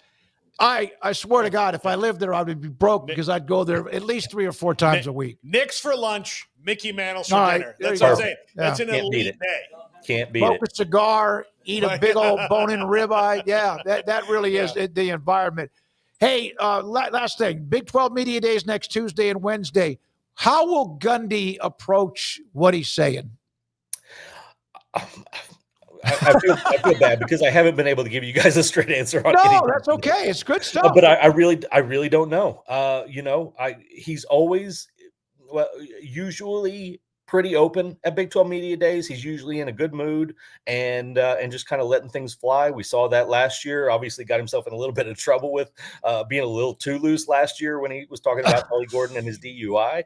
But he's typically like that. But at the same time, when he's got a quarterback competition going on, that's when he's most likely to shut down and be a little bit walled off. And so it's really hard to know which version of him is going to show up. I think that he will, for the most part, be pretty loose because he understands the situation that they're in and that, they're coming off a 3-9 season, didn't win a Big 12 game, all of those things. And he needs to I think put on the right face for this. If you come out after 3-9 and you're real shut down in front of all the media, it's not going to be the best look. So, but that said, I don't expect him to give me a whole bunch of content to write about either, because I do think it'll be a lot of talk, but not necessarily a lot of substance, maybe. Scott, great segment. Thank you, man. Enjoy the baseball games and all that, and the fact that the Dodgers feeder system, no question, plus the Thunder in the World Championship. When we come back, Hall of Fame columnist John McClain, Paul's top 5 around the corner. Andrew Valade put up a couple of polls in the chat room and on also social media. We'll see what the results are. This is 365 Sports. Healthcare, the way it should be. You hear that a lot. Ideal MRI, state-of-the-art imaging machine. $497 is all it will cost. I've been there. I have had a lot of parts or insides of my body, MRI and the evidence and what I love about it is that you go in there and there might be somebody that's inside having an MRI, but there's not going to be a line of or you walk into a room and there's 12 other people there and you're like, good God, how long is this going to take? You walk in, you're usually inside that imaging machine within 15 to 20 minutes. The techs, the specialists, those who say hi to you and all the paperwork at the beginning, they are fantastic. I have never had an MRI there where I did not have the images either given to me when I walked out the door or sent in the portal to me and also the doctor requesting the MRI. And yes, $497 when the average MRI is $1,100 is a spectacular opportunity for you to get the evidence you need of what is hurting so much and why, and then helping your budget too. Dr. Rob Maxey and his staff and the owners and partners are doing and have done a great job for a long, long time inside the Central Texas Marketplace off I-35 in Waco. Automatic Chef is your local vending, office coffee, and micro market provider, delivering outstanding service to break rooms all over Central Texas for over 50 years. Automatic Chef brings the best products to your location at the best prices. With hundreds of choices in fresh food, coffee, snacks, and drinks, let Automatic Chef tailor a break room solution to your needs. Make break time great again with Automatic Chef. Automatic Chef Canteen, 6900 Imperial Drive in Waco, or online at automaticchef.com.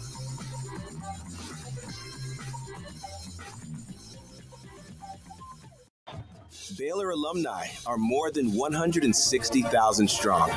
When we all join hands to support our university, we don't just move the needle, we move mountains. Working together, we create life-changing opportunities for students on the field, in the classroom, in the laboratory, and in life for generations to come. So get connected, get involved, learn how at baylor.edu/alumni.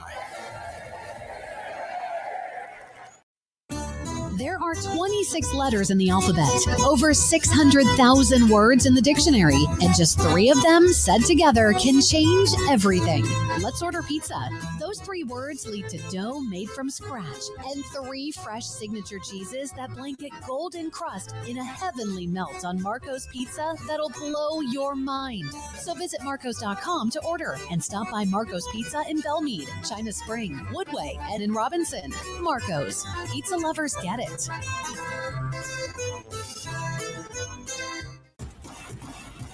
Penny Clinic Men's Healthcare in Woodway is now proud to offer you men an exceptional weight management body sculpting product called semaglutide, also known as Ozempic or Wegovy.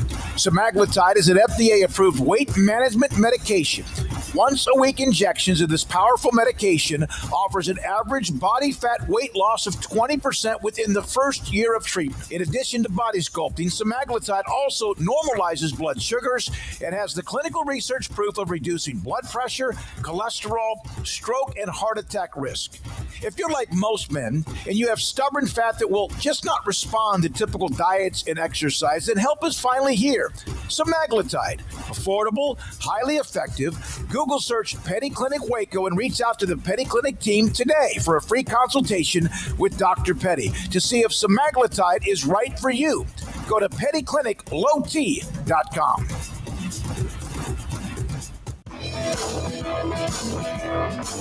This is 365 Sports. Enjoying the show? Hit the like button and subscribe. Welcome in, 365 Sports. John McClain, Hall of Fame columnist with us every week. And John, you come to Waco every year and you have the annual softball tournament, which I played in a couple times, and the last time forced me into retirement because I tore both hamstrings rounding third base, trying to score in a game that our team was up by like 12 or 13 runs anyway. One of the dumbest things I've ever done in my life, but still, it's a fun time. People still talk about that injury, Paul. Yeah, I'm sure they do. I remember, like, because you kind of, like, I didn't pass out, but you kind of, everything goes black for a second when you're in that much pain. And then Arthur Rhodes is, like, leaning over me like, hey, you okay, buddy? I'm like, no, I'm dying, Arthur. It's like, I think I got shot in both legs at once. I don't know how it happened. I don't know who's out in left field, but man. And then Q tagged me out. Like, he ran in from left field and tagged me out for spite. That's a true friend there, John. But you are coming in for the softball tournament this weekend. We've done it every year since 1983.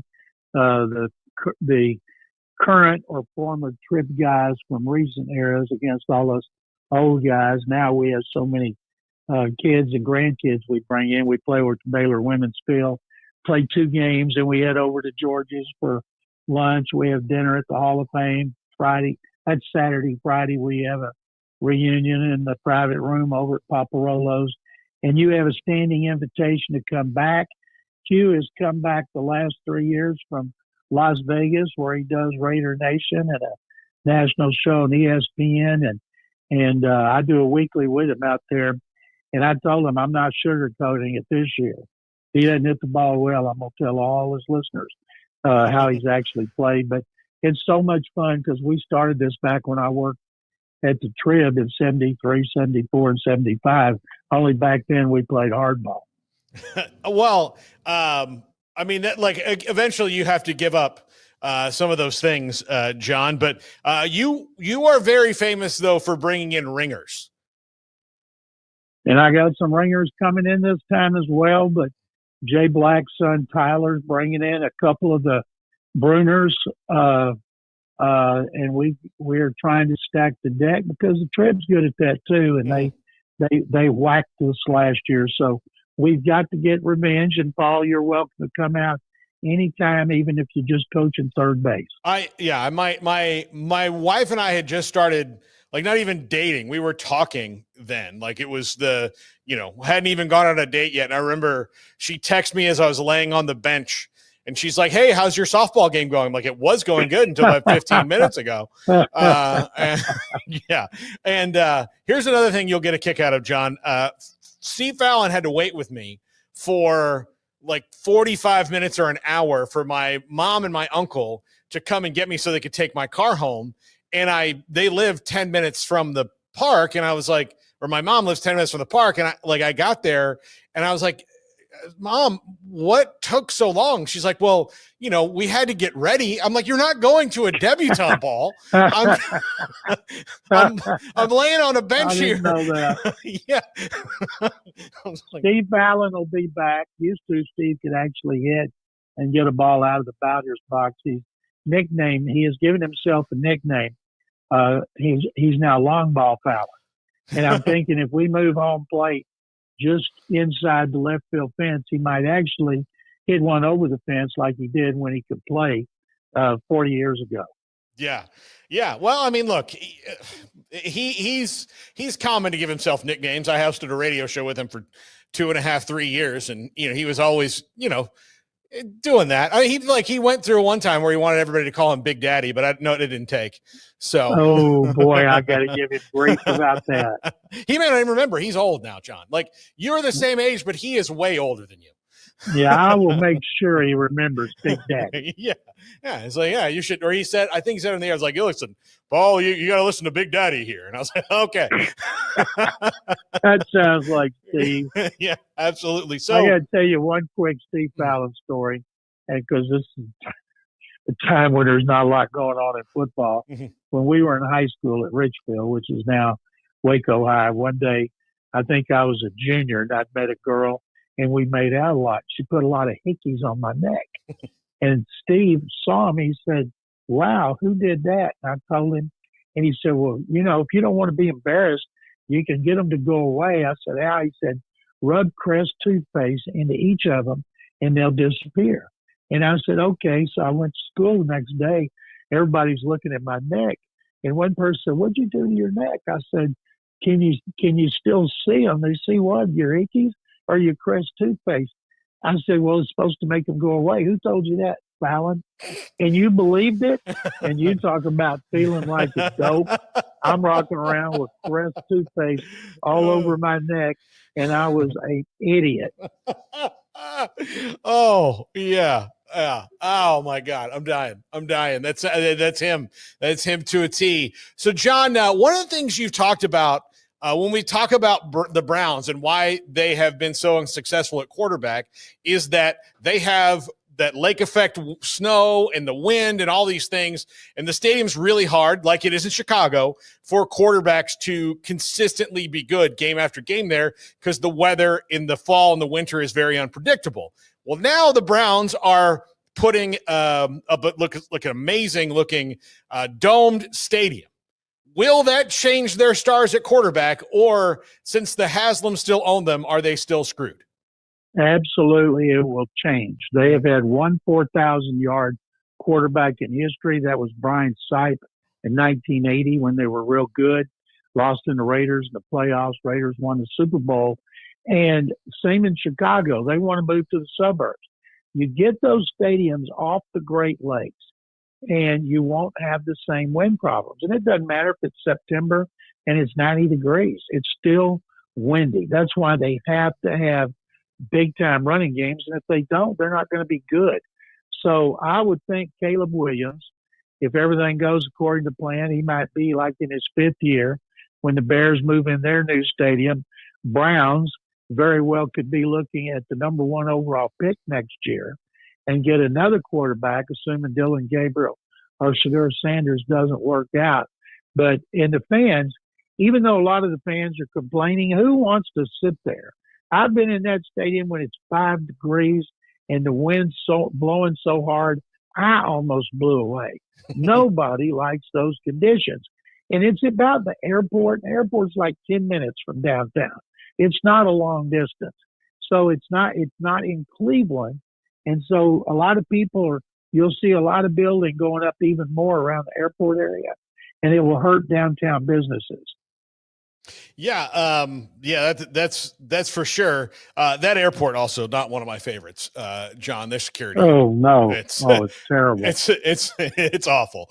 But the Haslams, they're an interesting owner case to me because they're kind of like the worst version of Jerry Jones in that they seem to really care about the Browns, but they're just not very good at owning a team. That's because they need to do like good owners do, stay out of it, provide the money to the people you hire to do their job. If they don't do their job, fire them, but stay out of it. Don't make them draft a Shadur Sanders. Don't make them go against their wishes and say, well, we'll give them $230 million guaranteed. That's never been done. Stay out of it. Keep up with what's going on. Sign off on the big money things, but don't force your general manager to make personnel decisions he doesn't believe you should make. John, we talked about the Kevin Durant trade, which might include 7 teams now, and God knows who is going places as they look to make it all work for salary cap and whatnot. But outside of that, it appears to me that the Rockets have done really well in free agency too to supplement that. Do you feel the excitement building after a really good season they had? They just didn't have all the parts necessary to really make a deep run in the Western Conference. Do you feel the excitement building now that people believe in the Rockets again? Absolutely, Paul. The one thing they couldn't do last year is shoot outside consistently. Kevin Durant's a great outside shooter. Reed Shepherd, 3rd overall pick last year, couldn't get playing time because Fred VanVleet came in here and did a great job as point guard. So Shepherd might not get much playing time this year.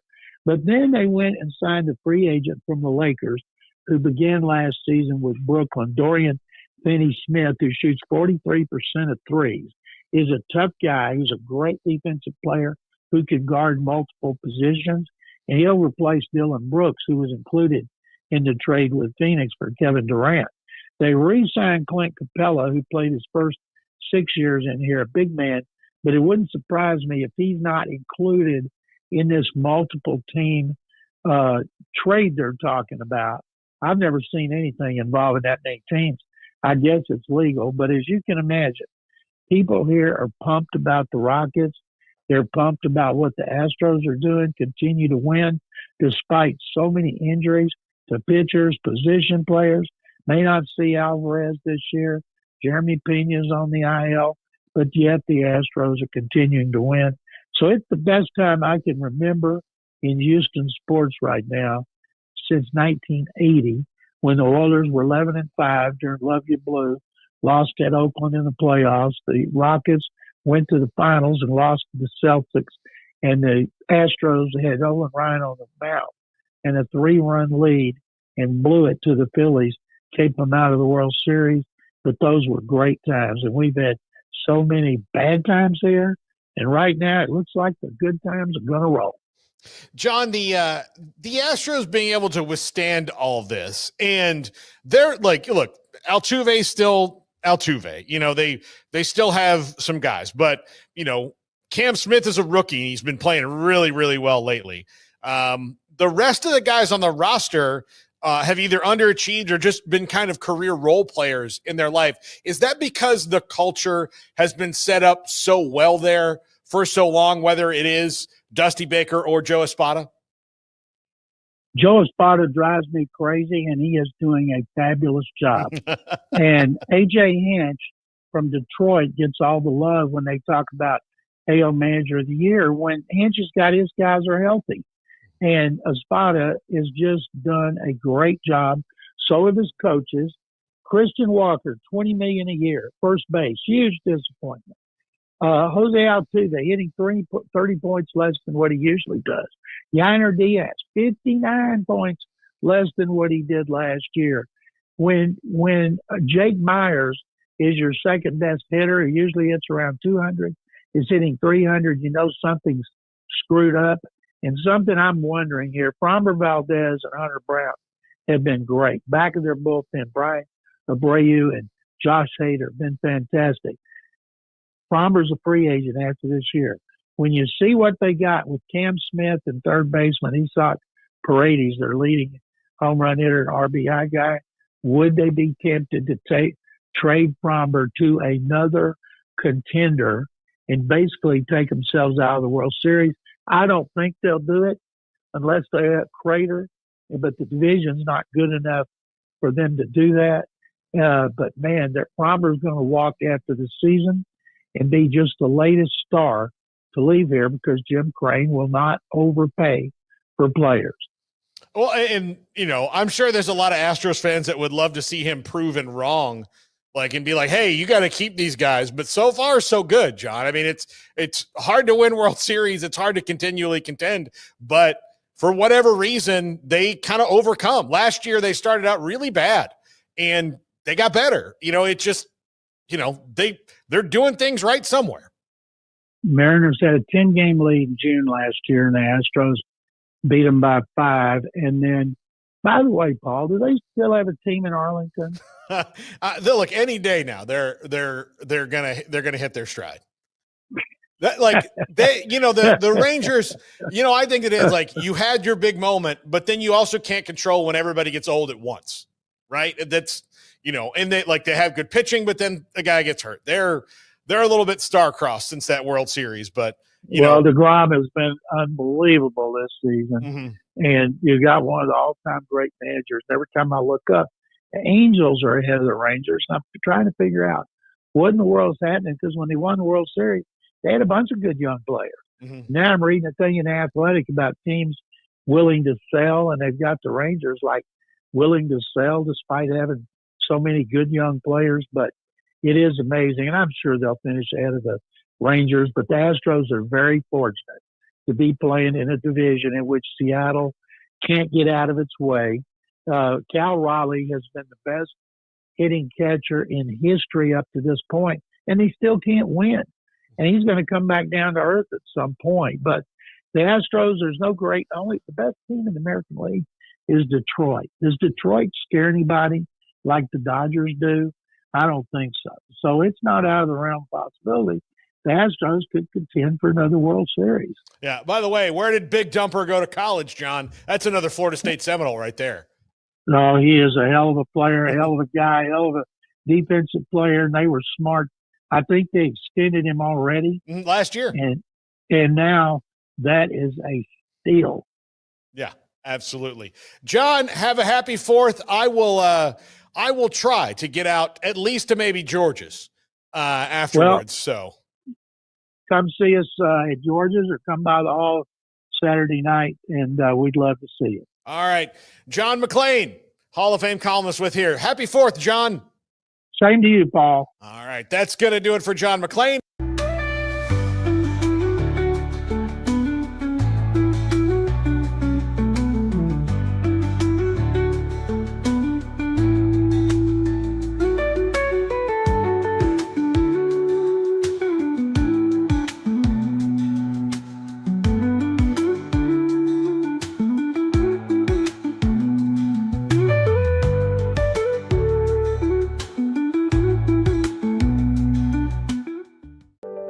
Overwhelmed by your inbox? Clean Email is here to help.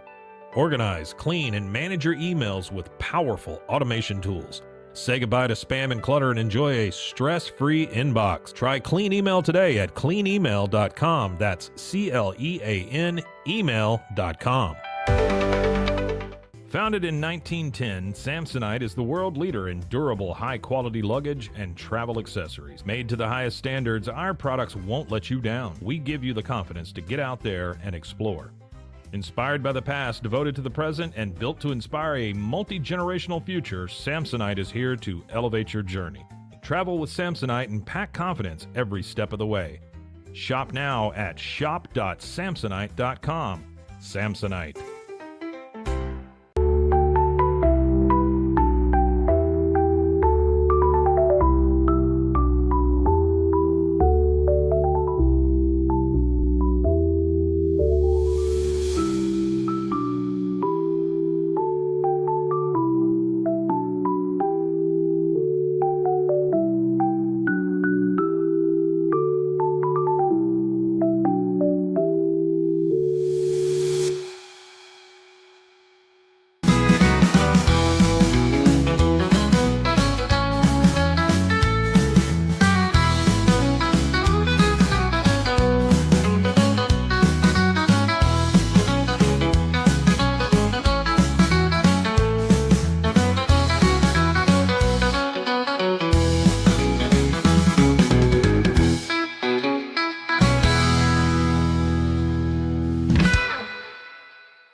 This is Paul Catalina's Top 5. Welcome in to the Top 5. It's July 3rd. America. Tomorrow. That's right. Anyways, Flag and Anthem, a patriotic company, if I ever knew one. Go to their website, flagandanthem.com, and use our promo code 365sports off some fantastic apparel that they have. Their shirts, shorts, like whatever you need, golf stuff, they've got it at flagandanthem.com. Big 12 transfer newcomers, Go Cougs edition. Houston fans, you've been very patient as we've worked through the conference. Number 5, defensive lineman Miles Parker. Look, this dude went to such a small school that this is the only picture I could find of him. But he's a big, big dude who, I say he's big. He's like 5'11", 300. He's a fire plug at defensive tackle. I cannot wait to see this guy work on the defensive line at Houston. Most of these guys now are 6'2", 6'3", 6'5", gigantic defensive tackles. This man, Miles Parker, a fire plug, a man after my own heart. Absolutely. Because I, too, have been described as a fire plug. Number 4, linebacker Jesus Machado. Missed all of last season with an injury, but he steps in coming from Tulane. Where did Willie Fritz come from? Tulane. So he knows the defensive system, and that's important as they've changed defensive coordinators this year. You need players on the field who know the system their coach is going to run. He was fantastic in 2023. Absolutely fantastic. Out all of last year. Needs to have a big season to get the attention of the pro scouts, and I think moving to Houston is the best thing he could do following Willie Fritz there. Watch out for Jesus Machado to have a big year in the Big 12 if he remains healthy under Willie Fritz, because he steps in as a leader on that defense right away because he knows exactly what's going on. Number 3, tight end Tanner Kojal from Ball State, actually initially transferred to Wisconsin and then came back down. This is a nice weapon for Connor Wegman, the quarterback, who we'll talk about in a second. But they have a guy who can move the chains, get them first downs, and is big in the red zone. That's important as Houston tries to improve on last season. Number 2, quarterback Keontae Scott from Auburn. They kept him away from Miami, so that's really, really impressive. He is a fantastic kick returner. He is replacing a guy like he's replacing Jeremiah Wilson, the secondary, who transferred to FSU. He is maybe not as accomplished as a cornerback as he is a kick returner right now, but the Cougs expect him to be highly effective at both roles, and he's a big play guy. And number 1, Connor Wegman from Texas A&M. This was a 5-star quarterback at one time. Now, you lose that moniker when you lose your job for getting injured at schools, but I will stand by the fact that 2 things happened to Connor Wegman. 1, injuries, and 2, Colin Klein's system at A&M was not for him.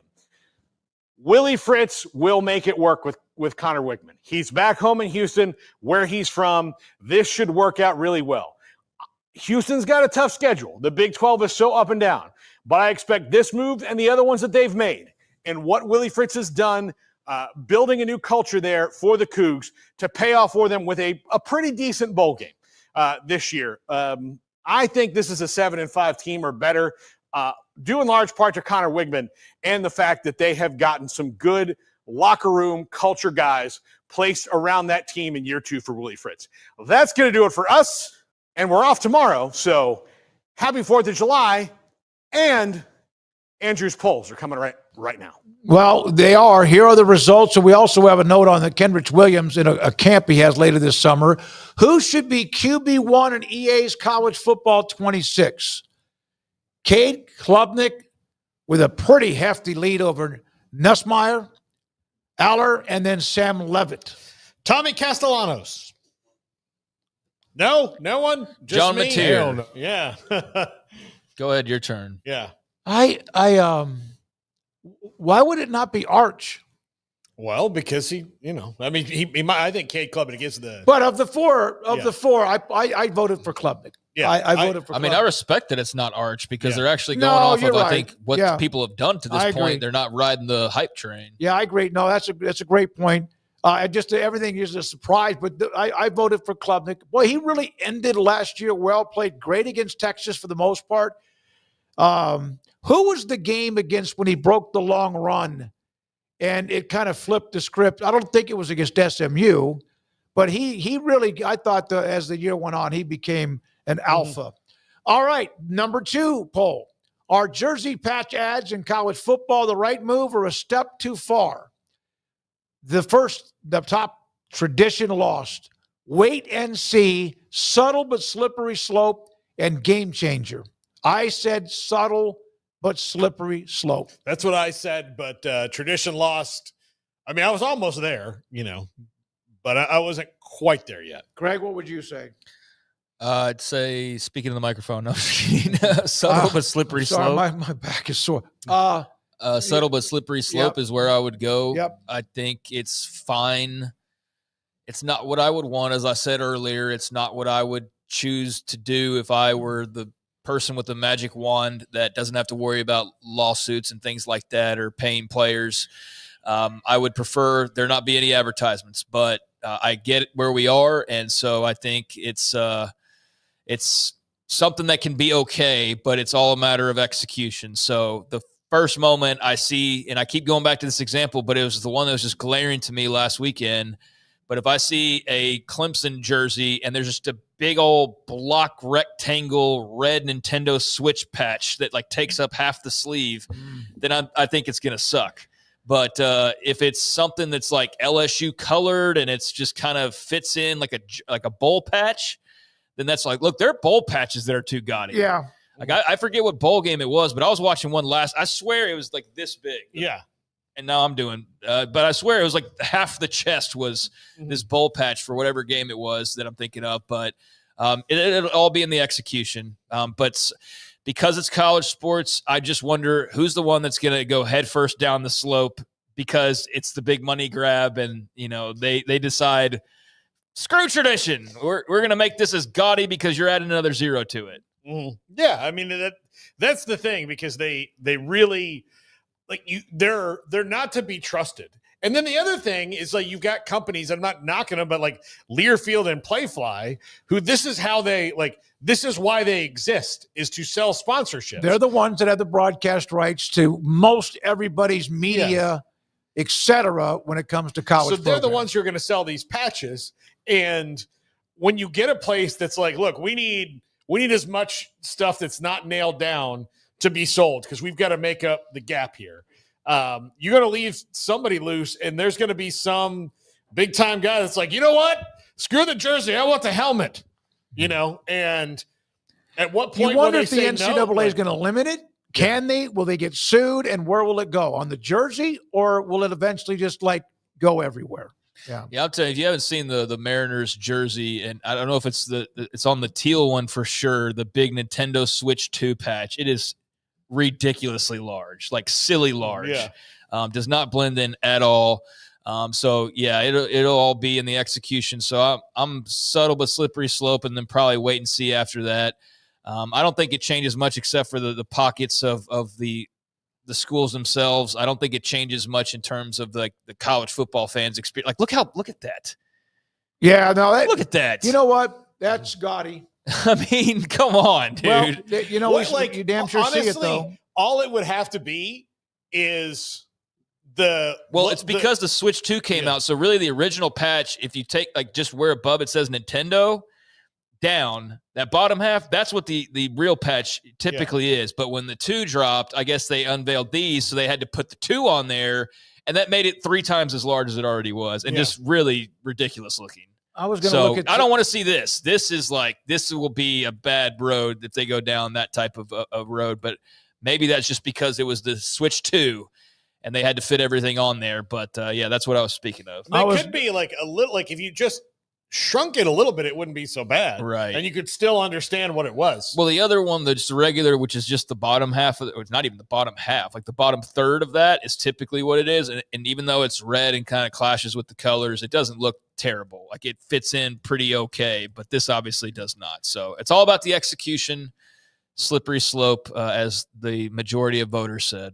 I was going to go look at some Japanese baseball jerseys because I thought maybe they used to have a few things that were on, but I don't see anything, at least at this particular time. Hanshin Tigers.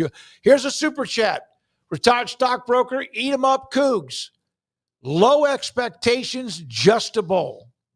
Paul had, yep. Willie Fritz, and Willie Fritz we trust, and Connor Wegman, and I know there's a lot of just kind of question marks about big picture where they fit in, but I think there's reason to be excited, especially if Wegman finds himself down there and turns into the player that he was rated coming out of high school, which the player that A&M and several others across the country, big-time programs, saw something in, that'll go a long way. But, I think they're flying under the radar, and I don't think it's a disrespectful thing where they should be getting talked up a bunch more. I think they're in a nice little spot where they can make some noise. And I'm excited to see what Fritz can do with another year under his belt. By the way, 2006, Darren Rovell had a Ichiro jersey, and they had a big old patch on the left sleeve. Also, this note, we had Kenrich Williams on, world champion. He's going to have a camp coming up. There it is right there. We'll continue to publicize this towards the little bit past the late part of July. And what a great interview. What a great segment. And Emory Winter, we'll get you. Well, you'll be gone. Whoops. Might be gone. May have to come back like you used to go to Oklahoma City. Come back to Waco maybe every once in a while. We'll get to that next week. All right, we are off tomorrow. We will be on the air in the studio Monday and then in Frisco for Big 12 Media Days on Tuesday and Wednesday. And, Craig, what do we need our audience to do before they say goodbye to us, too? I don't know, but every time we mention Emory leaving, he gets the biggest smile on his face. He's a little too happy for my taste. Arrogant quite world frankly, championship but basketball fan. Nevertheless, if you would, please hit that subscribe button before you go. If you watch just a little bit of us, and we're going to be around every day, not tomorrow because of the holiday, but Monday through Friday, year-round. We're here 3 hours a day talking mostly college football and a little sprinkling of other stuff. So if you want to help us out in the way that you can, best do, it would be to hit that subscribe button and encourage others that maybe you're in the same spot of maybe watch a little bit but haven't hit subscribe, then get them over the finish line as well, and all that will go a long way for us. So, yeah, please hit subscribe before you go if you haven't already. Everyone knows Paxton's a huge UT fan. He said that the day that UT goes to any kind of jersey patches, the sport will be over. They'll be one of the last ones, I would think, unless they just get some sort of monumental deal from like an Apple, or they would be Dell, but something like that that's just like a no-brainer type of thing, and then keep it classy, with the logo. Like they would find a way to do it, but I would think that they would need to be the last one to ever cross that line. Penn State too. Not only because of the money, but because of the way their jerseys look. You would think that'd be the last bastion of jerseys that you'd want to mess up with any kind of thing. So, yeah, I would agree with that. Penn State as well would be a part of that. Did they have one game in which they had like throwback jerseys, UT, like back when Nobis was playing or something like that? Throwback jerseys, but they look just like their regular jersey. They have the numbers on the helmet on occasion, and that's about their stripes maybe different. Yeah, stripes are bigger, or like the wordings, like the fonts thicker or something like that. But it doesn't have like this, brand new alternate design or anything like that. No. You got to. I mean, you like them or not, man. That's a pristine. That white jersey's amazing. I hate burnt orange, not because of them, just not a real pretty color. I will tell you, like as much as I hate them, they're all whites. Are just cleanest jerseys. Yeah, no, they really are. Oh my God, the white all the way. My God, and they look awesome with a big Buc-ee's logo on the chest of those all white jerseys. I can tell you that won't happen because he's an Aggie. Yeah, well, that's okay. Is he really? Yeah. Okay. Yeah. Garrett Ross, thank you very much. Is your jaw better today? They're gonna get Lincoln with McConaughey. They're gonna Lincoln Car advertisements on the chest. Yeah, he and Woody Harrelson will be on a patch with one of the commercials. Andrew Valet, King Jiu-Jitsu, great stuff. Thank you very much. Slamming content left and right, and you can see it. Our growth is there, and it's obvious. Emory Winter dialing up 365 Sports tonight and tomorrow night, 10:30 on the CW. Thanks to our sponsors. Thanks to you, how you consume us every single day. It is showing in our growth. We appreciate that. For Craig Smoak, Paul Catalina, happy 4th of July. I'm David Smoak. Good night.